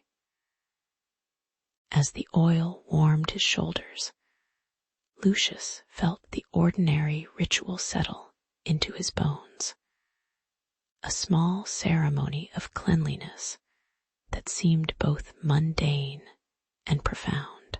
Word traveled quickly through the steamy corridors, carried on the breath of a rival proprietor named Gaius, whose bathhouse across the way boasted steam and heated stones. Gaius whispered to patrons that the oily method drained the body, leaving men weak and their muscles slack, and he promised a purer cleanse with hot water alone. His accusations stirred murmurs among the regulars, and soon a challenge was proposed, a contest of endurance, where each side would demonstrate the superiority of their ritual at dawn. Marcia listened, her eyes steady, while Lucius felt a knot tighten at the base of his spine, aware that the gentle routine might now be tested on public stage. The air grew thick with anticipation, the scent of oil mingling uneasily with the sharper tang of heated stone. When the morning arrived, both bathhouses opened their doors side by side, each spilling warm light onto the tiled floor like twin suns. The participants, wrapped in simple tunics, entered the oil-scented pool first, allowing Marcia to glide the strigil across their backs, while the oil slicked their skin into a soft sheen. Across the courtyard, Gaius instructed his guests to sit in steaming water, their faces flushing under the relentless heat. Yet after a short while, they emerged with pale, damp hair and a faint shiver of discomfort. Observers noted that the oily ritual left the men supple, their muscles humming, while the steam seemed to sap their vigor, producing a quiet joke that the more elaborate method required less effort. The contest concluded without a formal declaration, but the lingering chuckle among the spectators hinted that the simplest habit had outlasted the louder proclamation. As the sun lifted higher, the bathhouse settled back into its routine. The clink of bronze strigils fading into a muted background as Marcia tended to each visitor with measured gestures. The oil on the benches caught the light, casting amber reflections that softened the stone walls, while a faint breeze slipped through the open arches, carrying a cool sigh of evening that had not yet arrived. Lucius reclined on a low stool, feeling the residual warmth of the oil seep into his skin, and listened to the distant murmur of water draining into the cistern below. Gaius, having watched the day's events, lingered at his doorway, his shoulders relaxed, and offered a quiet nod to Marcia, acknowledging the ease of the shared practice. The atmosphere settled into a gentle hum, like a page turning slowly in a well-used book, inviting no haste. Later, as twilight brushed the rooftops with a soft amber glow, Lucius walked the stone path home, the echo of each step a reminder of the day's quiet contest. He thought of the oil, how it lingered on his skin like a faint memory, and of the strigil's smooth curve, a simple tool that had carried centuries of habit across countless bodies. The episode taught him that rituals, even those as ordinary as washing, hold a mirror to human vanity and humility, reflecting both the desire to be seen and the comfort of being unnoticed. In the stillness of the evening, the distant clatter of a distant market seemed less urgent than the subtle rhythm of his own breathing. With a contented sigh, he resolved to return to the bath not for competition, but for the slow, steady cadence that steadied his thoughts as surely as any philosophy. Lucius stepped from the warm olive oil steam of the therme into a narrow street where sunlight fell on rows of wooden stalls. The air was tinged with the metallic scent of bronze and the faint musk of cured leather, the sounds of low chatter, and the clink of small tools forming a steady rhythm. Vendors lifted bronze toothpicks, each slender shaft glinting like a tiny sun, while older craftsmen displayed bone alternatives, their fingers dusted with fine powder. A young boy brushed ash from a set of ivory picks, his eyes following Lucius with a quiet curiosity that mirrored the calm of the baths. The market, though bustling, carried a languid cadence, as if the city itself were merely inhaling and exhaling between moments of commerce. Soon a thin whisper traveled through the crowd. The bronze for the toothpicks had run low, a shortage that unsettled the usual easy flow of trade. Merchants argued in measured tones, their voices rising just enough to rustle the hanging linen canopies, while the clatter of empty molds echoed on the stone pavement.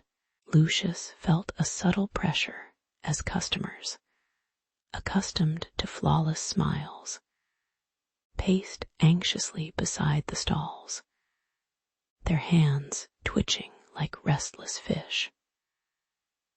The shortage threatened the city's reputation for polished appearance, turning a mundane supply issue into a palpable tension that rippled through the stalls. Even the bathkeepers, whose trade seemed distant, paused their steaming rituals to listen, their towels hanging damp and heavy on nearby rails. In the midst of the scramble, a bronze smith chuckled low, offering bone toothpicks polished to a sheen that caught the light like faint amber. The irony of replacing metal with the very material that wore down teeth was not lost on the onlookers, who exchanged uneasy smiles while the smith's hammer sang a soft, rhythmic hymn. A group of women, accustomed to delicate grooming, examined the bone picks with careful fingertips, noting the warmth of the wood against their skin. Some merchants tried to barter olive oil soap for extra bronze, their negotiations tinged with a gentle humor that softened the urgency. The market settled into a tentative compromise, each participant accepting the modest imperfection as part of the day's ordinary drama. With the air cooling toward evening, the bathkeepers approached the toothpick craftsmen, their cloaks brushing the cobblestones in a soft rustle. They spoke in calm, measured tones about sharing the limited bronze, suggesting a rotation where each bathhouse would receive a modest allotment in exchange for providing seasoned oil for the craftsman's hands. The agreement, sealed with a simple nod and a shared glance, felt like a quiet river finding a new course after a brief blockage. The stalls resumed their measured trade, the clink of bronze now steadier, the scent of earthier bone mingling with the lingering aroma of heated oil. Lucius watched the exchange, noting how the city's rhythm returned to its habitual lull, the market breathing in sync with the distant sigh of steam vents. As dusk settled, the street lights flickered on, casting amber halos over the stalls and bathing the stone in a soft glow. Lucius walked past the now orderly rows of toothpicks, feeling the gentle weight of history in each modest tool, a reminder that even the smallest objects carry the imprint of collective compromise. The quiet hum of the city's nightly chorus, soft footsteps, distant laughter, the occasional splash of water, wove a tapestry of ordinary perseverance. He reflected on how a simple shortage had prompted a subtle reweaving of relationships, highlighting the human capacity to adapt with measured grace. The night settled like a warm blanket, and the market, once again, rested in a peaceful stillness that promised tomorrow's routine would resume with quiet dignity. In the confusion, Lucius, a seasoned strigil maker, found himself holding a bundle of oil-slicked cloths, while Marcia, a vendor of fine toothpicks, steadied her stall with trembling hands. Their attempts to douse the fire were oddly counterproductive, as the oily fabric seemed to feed the blaze a little longer before the heat finally exhausted it. Spectators watched the absurdity of fighting fire with the very substance that fed it, noting with a half smile how the festival's own symbols turned against it. Yet the embarrassment was tempered by a quiet resolve. The onlookers understood that survival often required embracing such contradictions. The irony hung in the air like the lingering smoke, reminding everyone that ritual and disaster share the same space. Lucius quickly switched tactics, unrolling a dry linen sheet and sweeping it over the flames, while Marcia handed out fresh toothpicks to the younger apprentices, who used them to poke at lingering embers with careful precision. The strigils, polished metal tools usually reserved for scraping skin, were repurposed as blunt paddles, each stroke pushing air into the fire and coaxing it toward the dampened cloth. As the blaze waned, the sound of the crowd's breath softened, and the occasional crackle of ash became the only reminder of the earlier panic. Marble walls, now speckled with soot, glimmered faintly beneath the lanterns, reflecting the calm that settled over the festival grounds. Together, the participants restored order with steady hands, their movements measured, as if following an ancient, unspoken choreography. When the last ember sputtered out, a hushed sigh rose from the assembled citizens, and the oil bath attendants resumed their gentle massages, the scent of olive returning to dominate the night. Lucius and Marcia exchanged a brief nod, a silent acknowledgement of the fragile balance between tradition and mishap that defined their daily toil.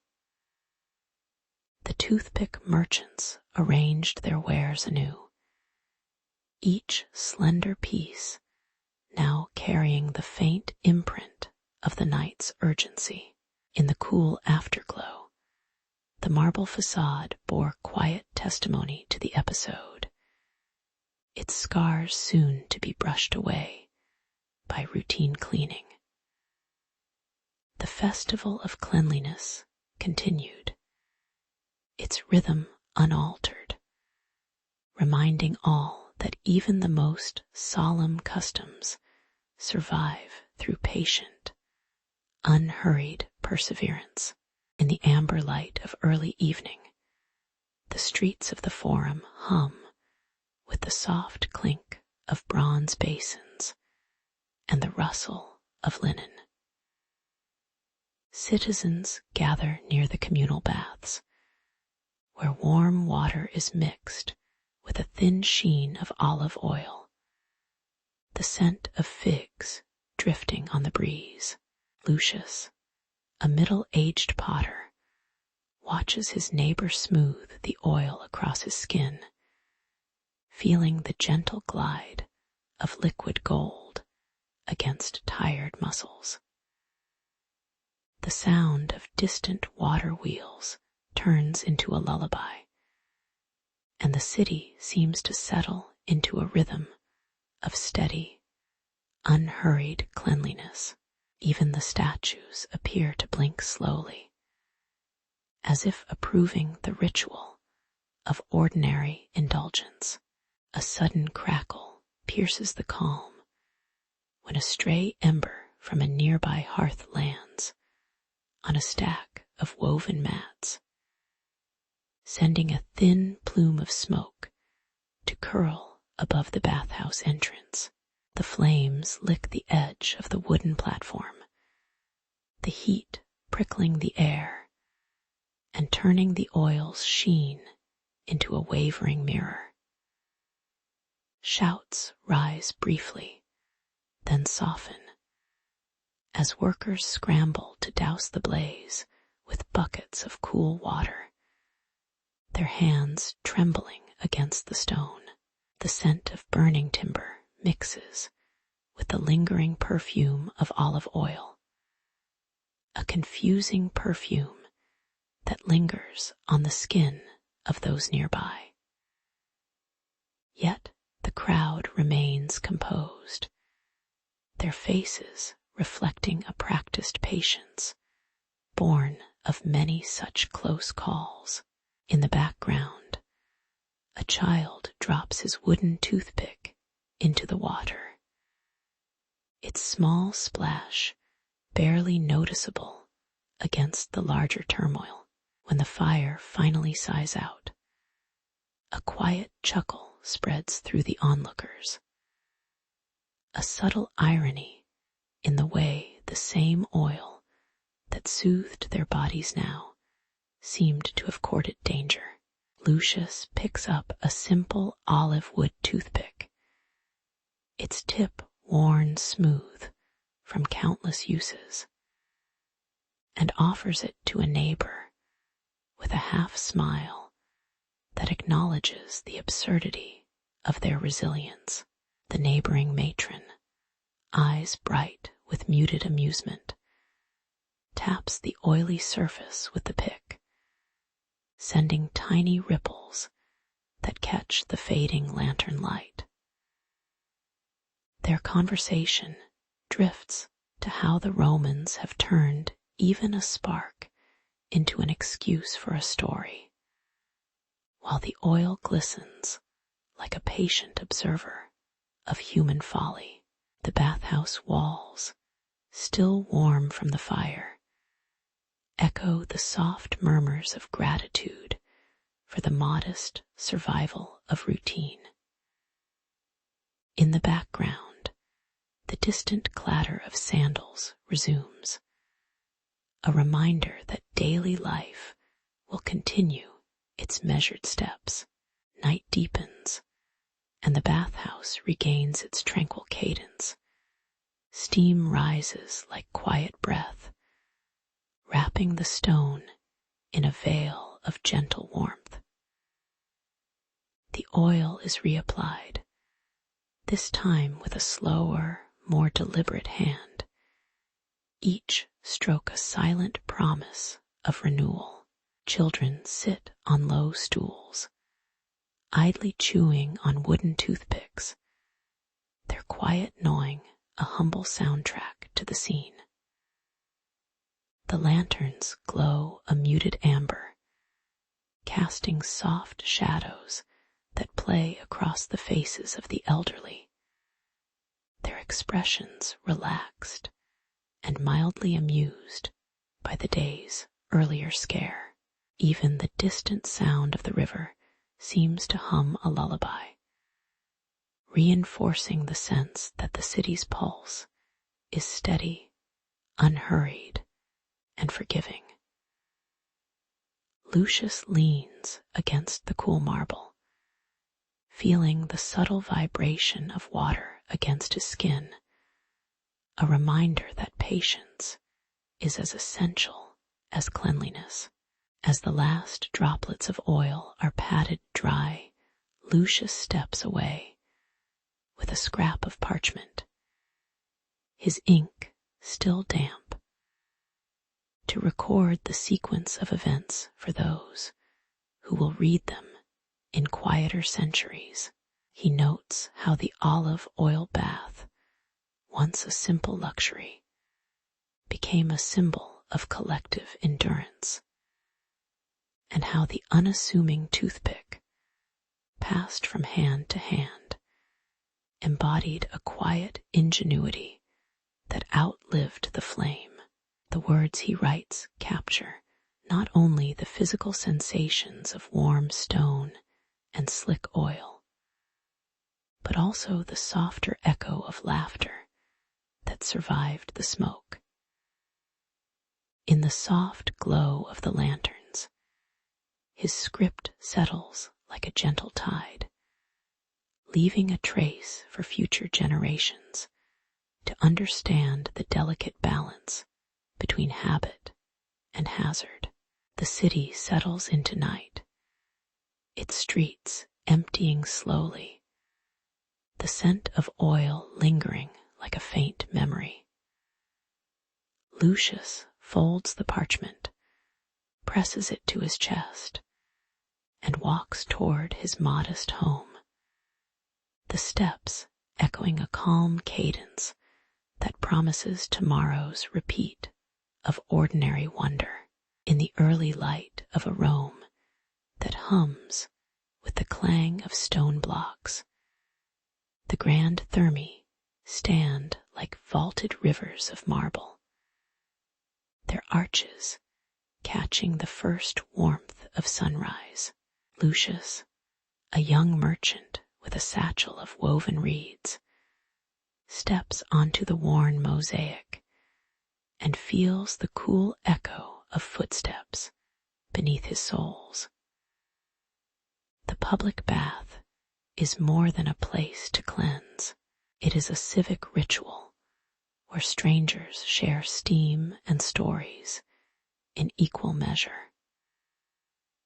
The scent of heated water mingles with distant chatter, creating a rhythm that steadies the heart of any newcomer. Here, the city's engineers have coaxed fresh water through aqueducts, a silent promise that the river will not run dry for those who seek its tide. As the crowds swell, the air thickens with murmurs and the hiss of water spilling over stone basins, and Lucius feels a slight tightening in his chest. The communal pool glistens under the rising sun, its surface rippling with the motions of men and women slipping in and out of the warm embrace. He watches the attendants lift a sea sponge mounted on a wooden stick, the porous head darkened by countless washes, and wonders how something so ordinary could carry the weight of daily cleanliness. The splash of his own plunge sends a shiver up his spine, cold water clinging to his skin before the steam begins to soften it. Tension lingers in the space between the crack of a distant footfall and the gentle slosh of bodies settling into the warm water. When the sponge is handed to him, its texture is both rough and familiar, a humble tool turned ceremonial by the very act of sharing.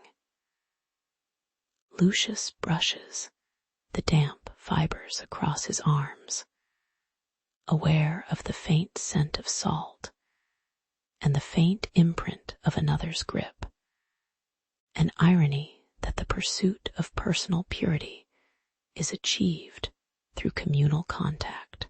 Around him, engineers pride themselves on the grand arches that deliver water, while the simple act of cleaning becomes a modest reminder that even monumental designs rest upon modest gestures.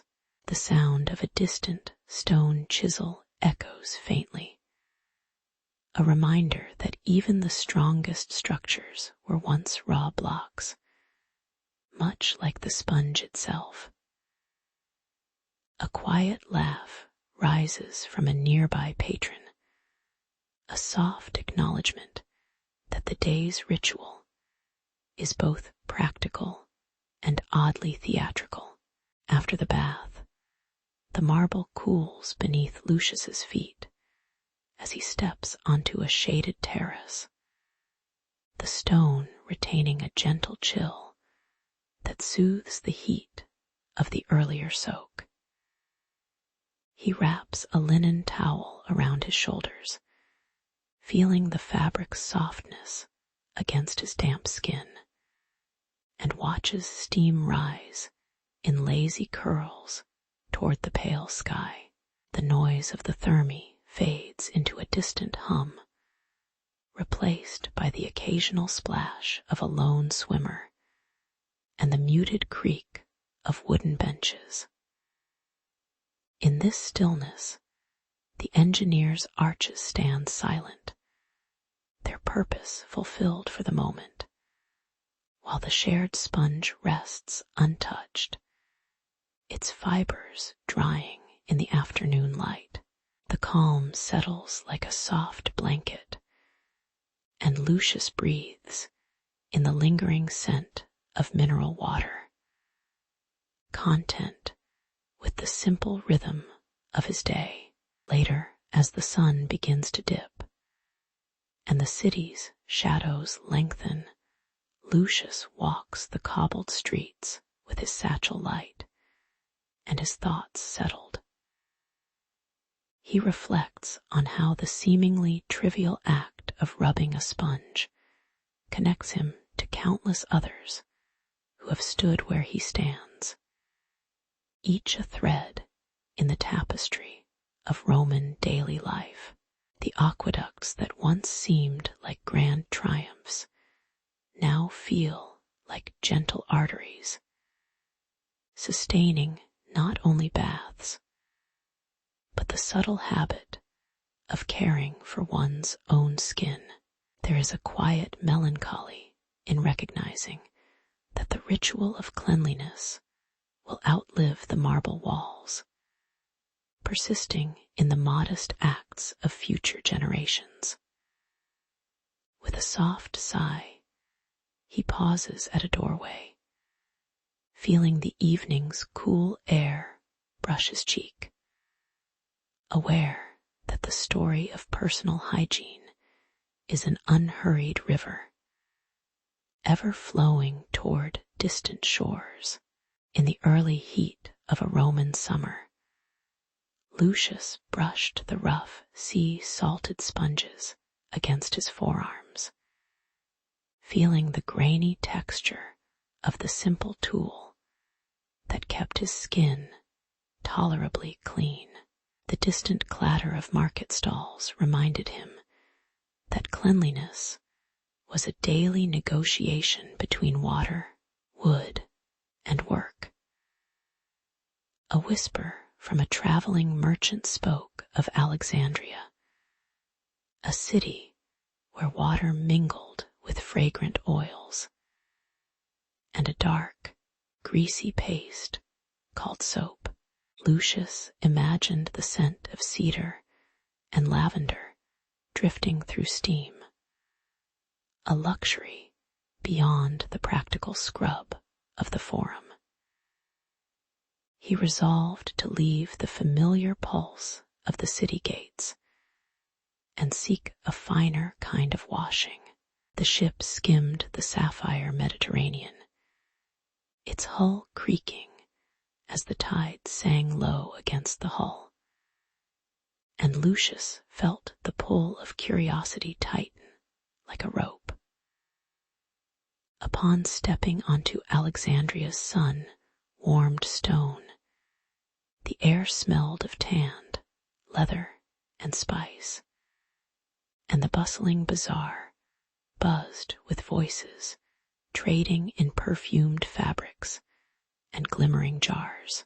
A cloaked vendor guarded a wooden chest that emitted a faint, sweet vapor, insisting that the oils and ash-based soap were secrets of the elite. Negotiations stalled as the merchant measured each coin against the weight of tradition, his eyes flickering like candlelight over the amber liquid. The tension rose, thin as a rope of oil, as Lucius sensed the price of luxury was measured not just in denarii, but in the willingness to surrender a part of his modest upbringing.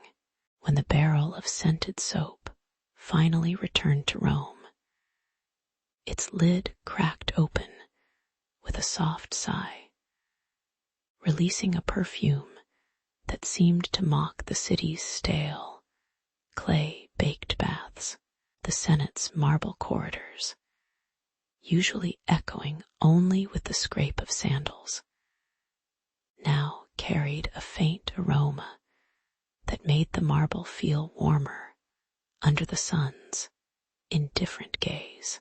Citizens who once greeted each other with a nod now paused, inhaling the exotic scent and catching a glimpse of their own reflection in the water, noticing the faint sheen on their skin. The irony rippled through the taverns. A simple cleaning agent, once a labor of laborers, now a badge of status flaunted by those who could afford the extra shade of amber. Yet the price of the soap, both monetary and social, had risen like steam, leaving those who could not afford it with only the memory of the fragrance lingering on their sleeves. Days settled into a slower rhythm as the baths filled with steam that rose like lazy clouds, and the scented soap dissolved quietly beneath the surface, its bubbles whispering against the stone. Lucius watched the water ripple, feeling the gentle press of warm liquid against his forearms.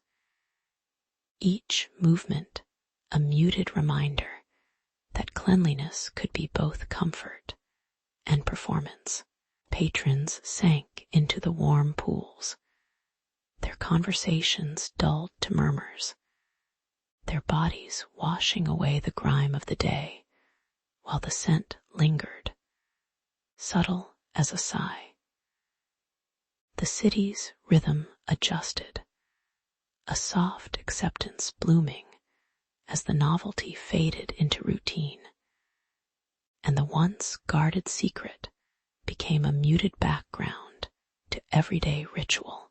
In this calm, the distinction between necessity and extravagance blurred, like oil blending into water.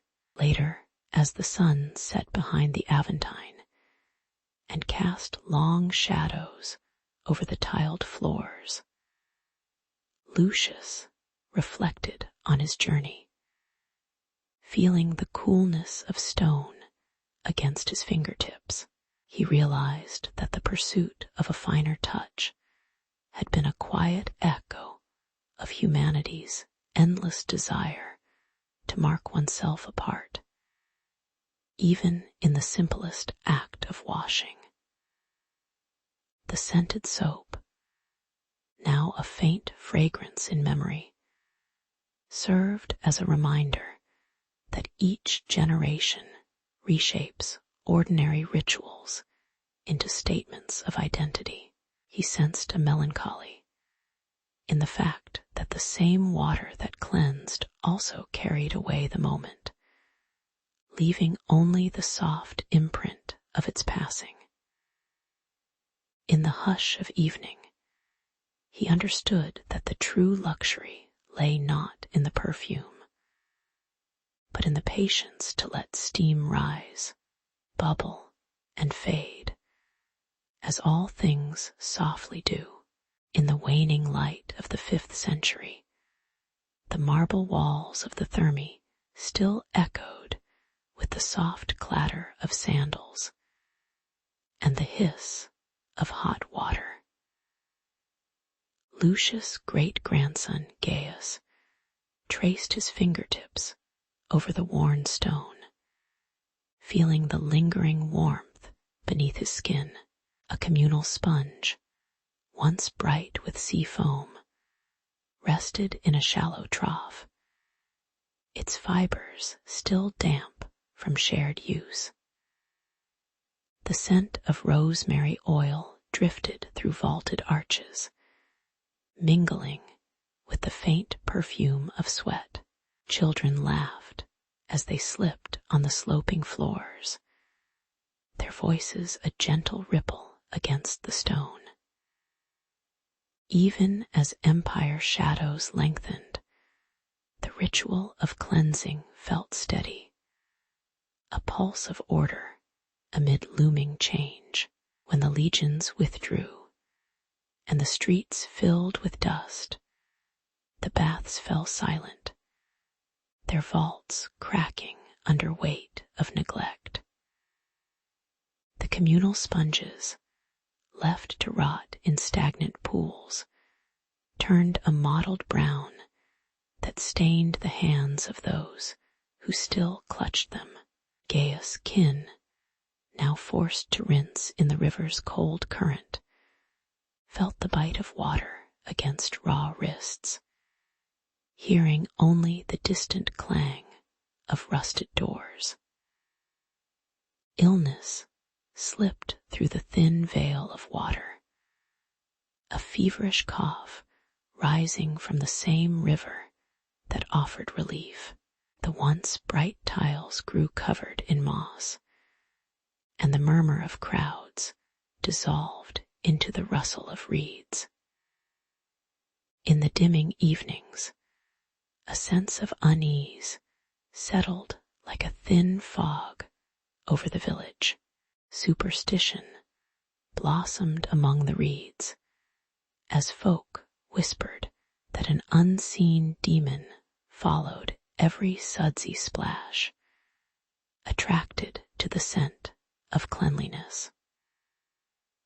Mothers cautioned their children, their voices low, that washing too often might summon spirits hungry for pure scent. Gaius' brother Aurelius watched a neighbor dip a ragged cloth into the river, then retreat with a shiver, as if the water itself had turned hostile. The irony of fearing. The very act meant to protect lingered like the aftertaste of bitter herbs, yet the river continued its steady flow, indifferent to human dread, carrying away leaves and occasionally a careless footfall. In the quiet of night, the village learned to balance fear with the necessity of a simple rinse.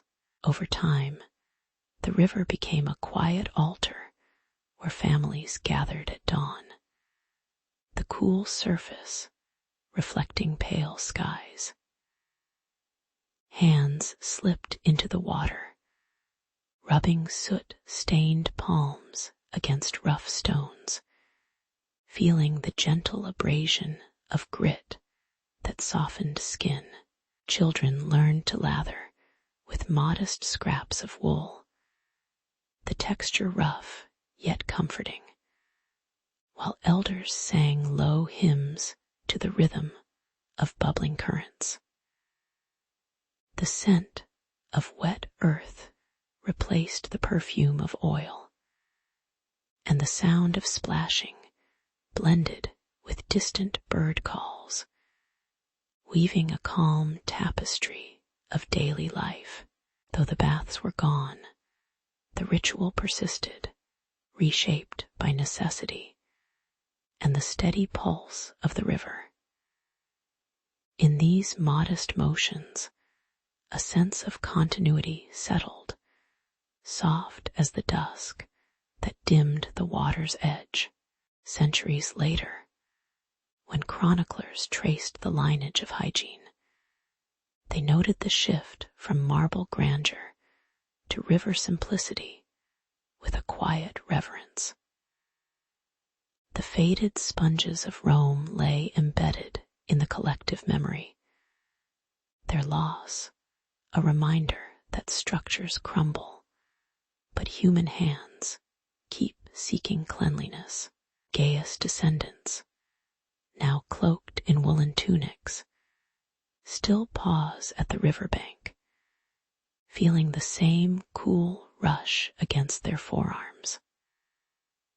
Their eyes, half closed, seem to listen to the water's patient story, recognizing that comfort can arise from humble sources. The village's modest routine, untouched by pomp, underscores how perseverance steadies the flow of history. In the soft glow of evening, the river mirrors the sky, reflecting a world that moves forward gently, despite the shadows of former empires.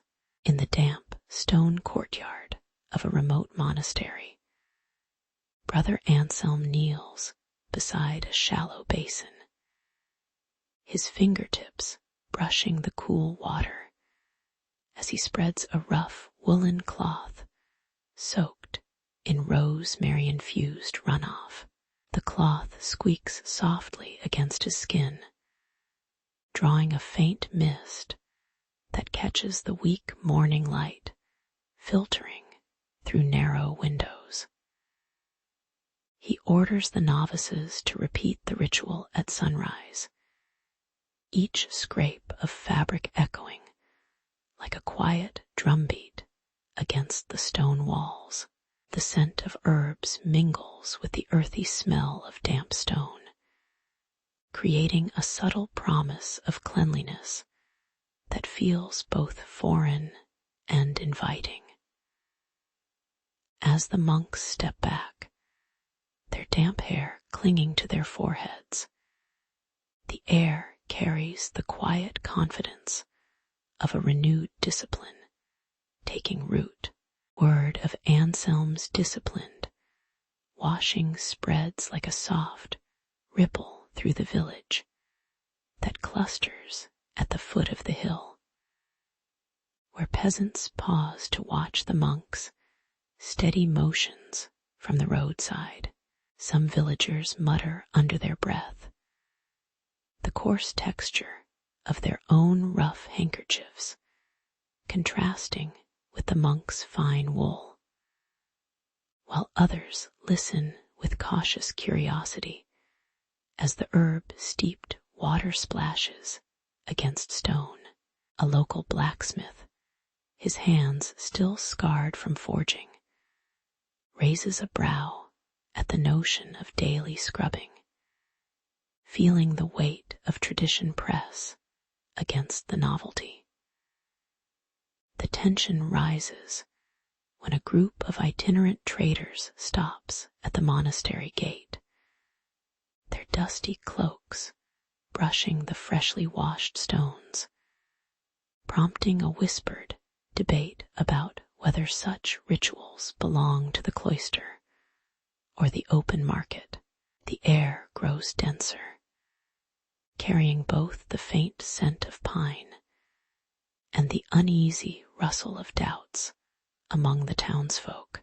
When the secular lords convene in the stone hall to discuss Anselm's practices, the council's atmosphere resembles a muted theater, each lord's voice low and measured, their armor clinking softly against the wooden benches.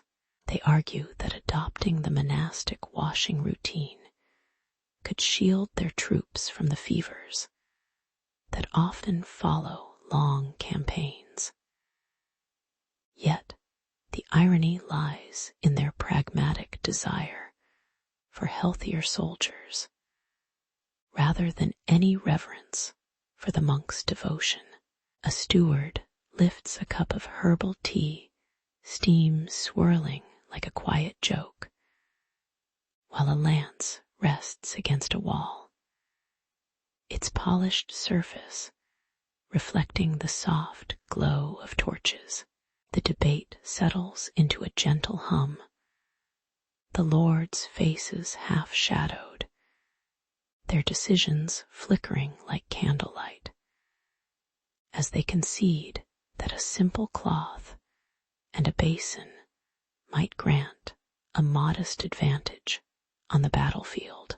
The council's conclusion is delivered with a calm sigh, the parchment of the agreement feeling as light as the woolen rag that inspired it. Looking back across the stone arches, one senses how a simple woolen cloth, soaked in herbal tea, altered more than just skin. It nudged a collective awareness toward the quiet power of routine. The monk's disciplined habit, once a private act of devotion, unfolded into a shared practice that softened the harsh edges of medieval existence, reminding each participant of their own fragility and capacity for gentle change. The villagers, now aware of the subtle warmth that cleanliness brings, carry the scent of rosemary in their pockets, a modest emblem of the monastery's influence. In the lingering twilight, the courtyard lights flicker, casting long shadows that blur the faces of those who once debated, leaving only the steady sound of water lapping against stone. It is in these hushed, ordinary moments that history breathes, offering a quiet lesson that even the smallest ritual can ripple through lives like a calm tide.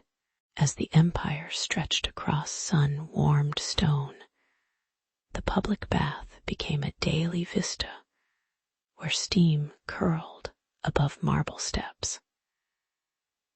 Men and women slipped into the warm pools, their skins tingling in the heat that softened muscle and conversation alike.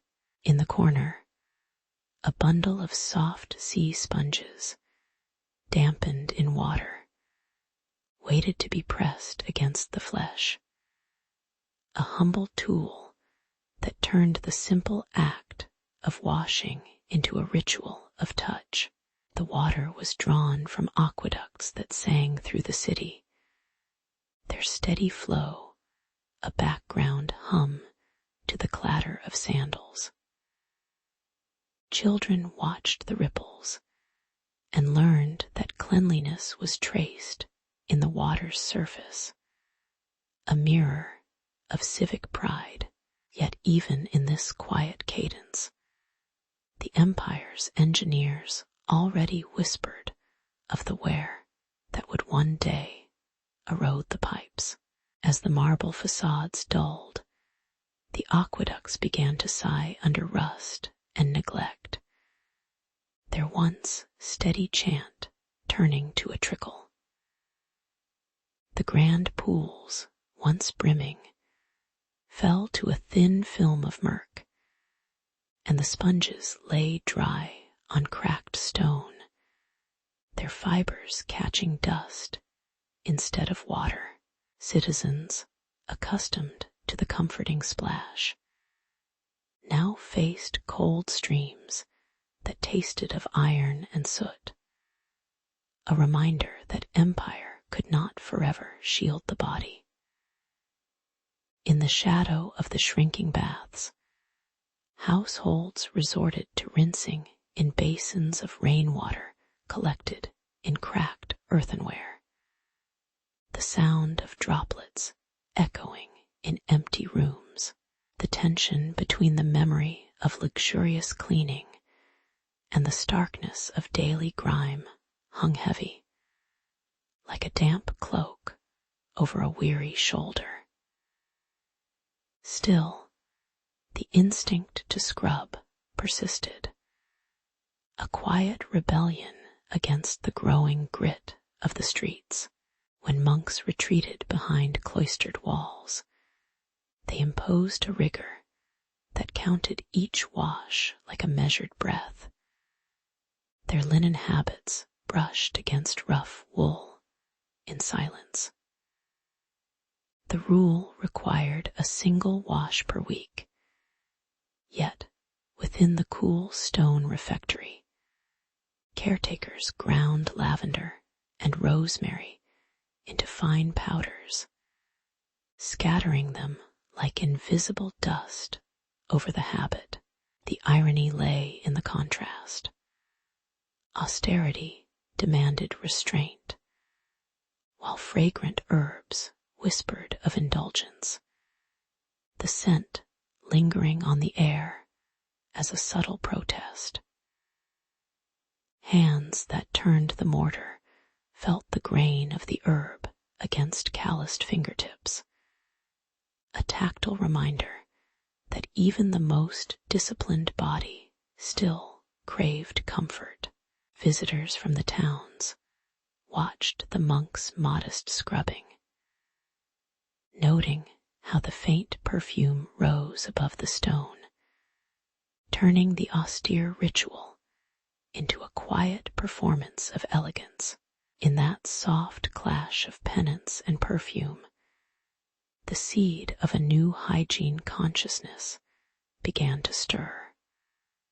Unnoticed, yet inevitable.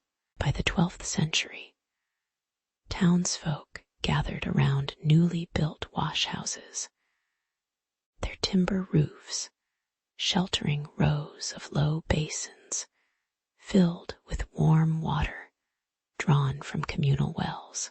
The steady trickle of water against stone created a lull, a gentle percussion that soothed the hands of workers who cupped the basin and splashed against their faces. Inside, attendants handed out small sachets of scented powder, the grains glimmering amber, allowing each patron to dust their sleeves and cloak with a whisper of cleanliness. The atmosphere was calm, punctuated only by the soft sigh of steam and the occasional creak of a wooden bucket, as neighbors exchanged mute nods over the simple act of washing. Children slipped pebbles across the surface, watching ripples spread, while elders spoke in low tones about the old Roman sponges, recalling a lineage that linked their present to an ancient rhythm.